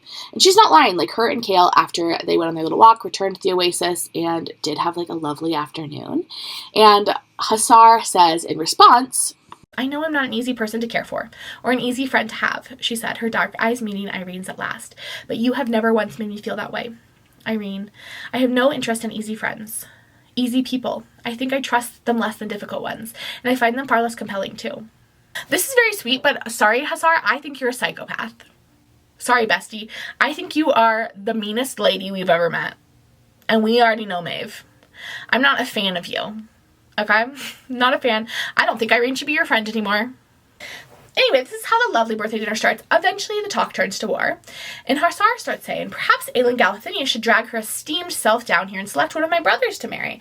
Perhaps then we would consider assisting her if such an influence remained in the family. My brothers would have to stomach being with someone like that, of course, Hussar went on, but they are not such weak-blooded men as you might believe. Again, Hussar is not a girl's girl. Irene should not be friends with her. She is mean and nasty and cruel. She's hoping, like, honestly, Girlie is trying to get on my list of least favorite people. She's like, Arab Hamill's on that list, kind of seems fun. Chaol responds, as interesting as it would be to see Aelin Galathinius deal with all of you, marriage is not an option for her. Hussar is like, to a man, I get that. As someone who is married to a woman, I assume they're married. I actually don't think they're, like, formally married, but in my heart of hearts, Raina and Hussar are married. I, like, get that she doesn't want to marry a man. Like, samesies. Chaol is like, no, to anyone beyond her beloved. And Argued is like, Tangdorian. I'm surprised she can stomach him. Chaol stiffens, because don't talk about his bestie bro like that, but shook his head. No, another prince, foreign-born and powerful. Prince Rowan Whitethorn of Doranel, former commander to Queen Maeve, a member of her royal household. And they're like, wow, that's a big pull. And he kind of, like, tells a story of how Rowan is, like, blood sworn to Aelin, and how Aelin was able to get Rowan out of Maeve's service by, like, wrapping her whole city in fire. You know, sometimes you have to do that. And then Argued continues, if it is a love match, then they risk knowing their enemies will go after him to punish her. Argued smiled as if he already was thinking of doing so. Chaol snorted, and the prince straightened. Good luck to anyone who tries to go after Rowan Whitethorn, Chaol says. Because Aelin will burn them to ash, Hussar says with poisoned sweetness, but it was Caution who answered softly, because Rowan Whitethorn will always be the person who walks away from that encounter, not the assailant. I love that Caution is a Rowan Whitethorn fanboy. I love that for him. And Hussar's like, fair enough. Since Aelin can't be married off on the Northern Continent's behalf, maybe we can take Irene in her stead. Irene could do it. And Irene is like, I'm literally like a random person. Like, that's not how this works, Hussar. And Hussar's like, don't even worry about it. Lord Westfall can get you a title, and only we will know that it's like a total farce, that we made it up. And everyone else will be like, oh, an alliance. This totally makes sense. You and Caution are going to have the most beautiful children. I figured it out. You're welcome. And Chaol's like, no. Color stained Caution's face as he asked softly, and why is that, Lord Westfall? Chaol held the man's gaze. She will not marry you. Hussar smiled. I think the lady may speak for herself. Yrene, oh my gosh, I think I heard someone calling for me. Oh, did I actually leave my straightener on back at the palace? I should go check on that. She's so embarrassed. She doesn't want to deal with it. And Chaol says, don't even consider it, to Yrene. She's full of shit. Like, you don't even worry. This is not what we're doing, Yrene. Don't worry. Argon is like, don't talk about my sister that way. And Chaol goes quiet, not because he agreed, Yrene realized, but because he wanted to give her the space to choose for herself. A man used to giving orders, to being obeyed, and yet Yrene had the sense that this too was new to him. The patience, the trust, and she trusted him too. To do what he had to do, to find a way to survive this war, whether with this army or with another one. If it did not happen here with these people, he'd sail elsewhere. Yrene looked to Hussar, to Caution, and the others, some smirking, some swapping disgusted glances. Argun, most of all, revolted at the thought of sullying his family's bloodline. She trusted Chaol. She did not trust these royals. Yrene is like, it is my birthday. I'm surrounded by handsome men. I'm not going to pick one to marry. I'm going to enjoy all of them tonight. And it, like, diffuses things a little bit, and they, like, you know, move on to easier topics, and they, like, continue for a bit longer, and then it's the end of the night, and Yrene stands to go to bed, and she's, like, a little tipsy. She, like, almost falls over, and Chaol has to steady her, and Argun says, seems like they can't hold their liquor up north. And Chaol says, don't say that to someone from Terrasen. Both Aelin and Eridun could drink you under the table. And then Hussar says, or under a chair? Hussar crooned to Chaol. Maybe it was the wine, maybe it was the heat, or the hand on her back, or the fact that this man beside her had fought and never once complained about it. But Yrene lunged for the princess. Yrene jumps on Hussar and pushes her into the oasis behind them. Immediately swords are drawn because a princess has just been pushed into the water, and Chaol has, like, moved Yrene behind him, and he has a sword out, and he's like, don't touch my girlie, okay? And Yrene is braced for Hussar to give, like, a death order. She's like, I messed up, and we're gonna not be able to get out of here alive. This is terrible. But then Reyna starts to laugh, and then everyone starts laughing. The mood has broken, tension is broken, and Hussar looks up with this, like, she's not happy. Hussar is not finding this giggly funny, but she looks up at Yrene and says, I was wondering when you'd grow a backbone. Then Yrene is like, okay, I think I'm gonna go to bed now. And the boys are like, yeah, you should probably get out of here before she, like, gets herself cleaned up and comes back out of here. Like, she's not thrilled with you. And they go back to Irene's tent. And Yrene is like, please don't yell at me, Chaol. Like, I know that was stupid, but, like, I would do it again. I don't regret doing it at all. A smile tugged on his mouth. It's an image I will likely remember for the rest of my life. Yrene goes, I didn't expect you to be so amused. Chaol's like, to be clear, I am not. But I am glad to see your temper turned on someone else. I don't have a temper, Yrene said. He raised a brow. I have known a fair number of people with tempers, and yours, Yrene Towers, ranks among the finest of them. Like Aelin Galathinius, Yrene said. A shadow passed over him. She would have greatly enjoyed the sight of Hussar flipping into the pool. Is she really marrying that Fae prince? Maybe. Likely. Are you upset about it? Aelin was very important to me. She still is, though in a different way. And for a while, it was not easy to change the dreams I had planned for my future, especially the dreams with her. Yrene angled her head, the lantern light dancing in her soft curls. Why? Because when I met Aelin, when I fell in love with her, she went by another name, another title and identity, and things between us fell apart before I knew the truth. But I think I knew. When I learned who she truly was, Aelin, I knew that between her and Dory and I, you would never leave Ardelane or him. He fiddled with the cane beside him, running his hands over the smooth wood. She knew it too, I think. Long before I did, but still, she left, and at one point, it's a long story, but she went off to Wendelin alone. And that's where she met Prince Rowan. And out of respect to me, and because we had not truly ended it, she waited. For him, they both did.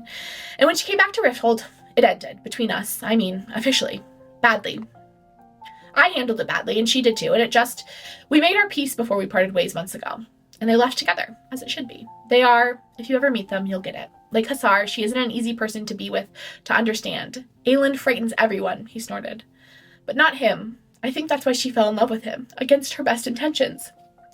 Rowan beheld all that Aelin was and is, and he was not afraid. Oh, this did not get me when I was putting this together. Oh, but it's making me think about Sam. Yrene was quiet for a moment, but you were. It was a rough period for me. Everything I knew was trampled, everything, and she I think I placed the blame for a great deal of it upon her. Began to see her as a monster. Is she? It depends on who's telling the story, I suppose. Chaol studied the intricate pattern of the red and green rug beneath his boots. But I don't think so. There is no one else I would trust to handle this war. No one else I would trust to take on all of Moranth but Aelin. Even Dorian. If there is some way to win, she'll find it. The cost might be high, but she'll do it. He shook his head. And it's your birthday. We should probably talk of nicer things. Irene didn't smile. You waited for her while she was gone, didn't you? Even knowing who she really was. He hadn't admitted it, even to himself. His throat tightened. Yes. She now studied that woven carpet beneath them. But you don't still love her. No, he said. And he had never met anything more, he added softly. Or Nesryn. I'm crying again over the thought of, Rowan seeing everything that she is and not being afraid of her. Over the fact that he waited for her. I feel like that was part of why he was so mean in Queen of Shadows. Is because, he was still in love with her, and, he knew that things had to be over. It wasn't going to work between them, and I think he was hurt. He was hurt, and he was scared, and that doesn't give him the right to be mean. It was still not nice of him to be mean, but I think it makes a lot of sense. Anyway. And then Chaol pulls out the birthday present he got for Irene from his pocket. Actually, I don't know if it was in his pocket. He pulls out this birthday present he got from Irene. It is a locket carved with her initials on it. And then on one side is YT, her initials. And on the other side is mountains in a sea. And he says to her, so that you never forget that you climbed them and crossed them. And that you, only you, got yourself here. I got it for you so you could put that thing that you keep in your pocket in it. Instead of transferring it from dress to dress. I don't know what that thing in your pocket is. But I know that you, that it's helpful to you. It's something small that you hold on to when you need something like that. And then Irene says to him, I am glad, she whispered, that you do not love that queen or Nesryn. I am glad that I do not love them either, Irene Towers. Cherish it always, Chaol whispered, no matter what may befall the world. Irene kissed his neck, his shoulder, his jaw, no matter the oceans or mountains or forests in the way. Chaol held Irene's stare as he stilled, letting himself adjust to the sensation that the entire axis of the world had shifted. Looking into those eyes of hers, swimming with brightness, he wondered if she felt it too. But Irene kissed him again, in answer in silent demand, as Chaol began to move. He realized that here, amongst the dunes and stars, here in the heart of a foreign land, here, with her, he was home. They slept together, if you didn't get that. We're keeping it vague, okay? We don't need to get into the specifics. They sleep together, and they afterwards are laying in bed together, and Irene is so deeply and madly in love with this man. She thinks to herself it was safety and joy and comfort, knowing that no matter what beheld him, he would not balk, he would not break. Irene nuzzled her face against him. It was dangerous, she knew, to feel such things. She had known what lay in her eyes when he'd looked at her, the heart she'd offered up without saying as much, but seeing that locket that he'd somehow found and been so thoughtful about. Her initials were beautifully done, but those mountains and waves... It was stunning work, done by a master jeweler in Antica. And Irene turned to him as they're laying in bed together, and she says, I did not do it alone. And Chaol's like, what? Getting here. The mountains, yes, but the seas, someone helped me. Okay, I'm gonna try to get through this without sobbing, but this part literally, I finished these slides last night, and I was sobbing as I went through them. I, can't even articulate to you. Or even, I don't even know if I fully understand why this part makes me sob so hard, but I'm going to read you, a large chunk of chapter 46, and it is mostly about, Irene's, she's going to explain the note and how she encountered Aelin. We still don't know it's Aelin, but, the gratitude she feels for Aelin just, really hits me in the guts, okay? So I apologize for the cry voice. I'll try to rein it in. I was stuck in a nesh with no way of leaving, and one night the stranger appeared at the inn. She was everything I was not, everything I'd forgotten. She was waiting for a boat, and during the 3 nights she was there, I think she wanted the lowlifes to rob her. She was spoiling for a fight, but she kept her distance. I was left with cleaning up alone that night, and mercenaries who had given me a hard time earlier that evening found me in an alley. He went utterly still. I know they wanted to. She shook off the icy grip of horror, even all those years later. The woman, girl, whatever she was, she interrupted before they could so much as try. She dealt with them, and when she finished, she taught me how to defend myself. His hand began stroking her again. So that's how you learned. She ran a hand over the scar on her neck, but other mercenaries, friends of the earlier ones, returned.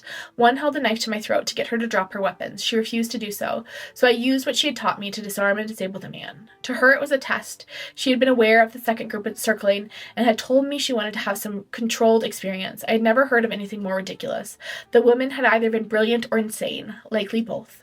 But she told me it was better to be suffering in the streets of Antica than in Nanesh, and that if I wanted to come here, I should go. That if I wanted something, I should take it. She told me to fight for my miserable life. Irene brushed the sweat-damp hair from his eyes. I patched her up, and she went on her way.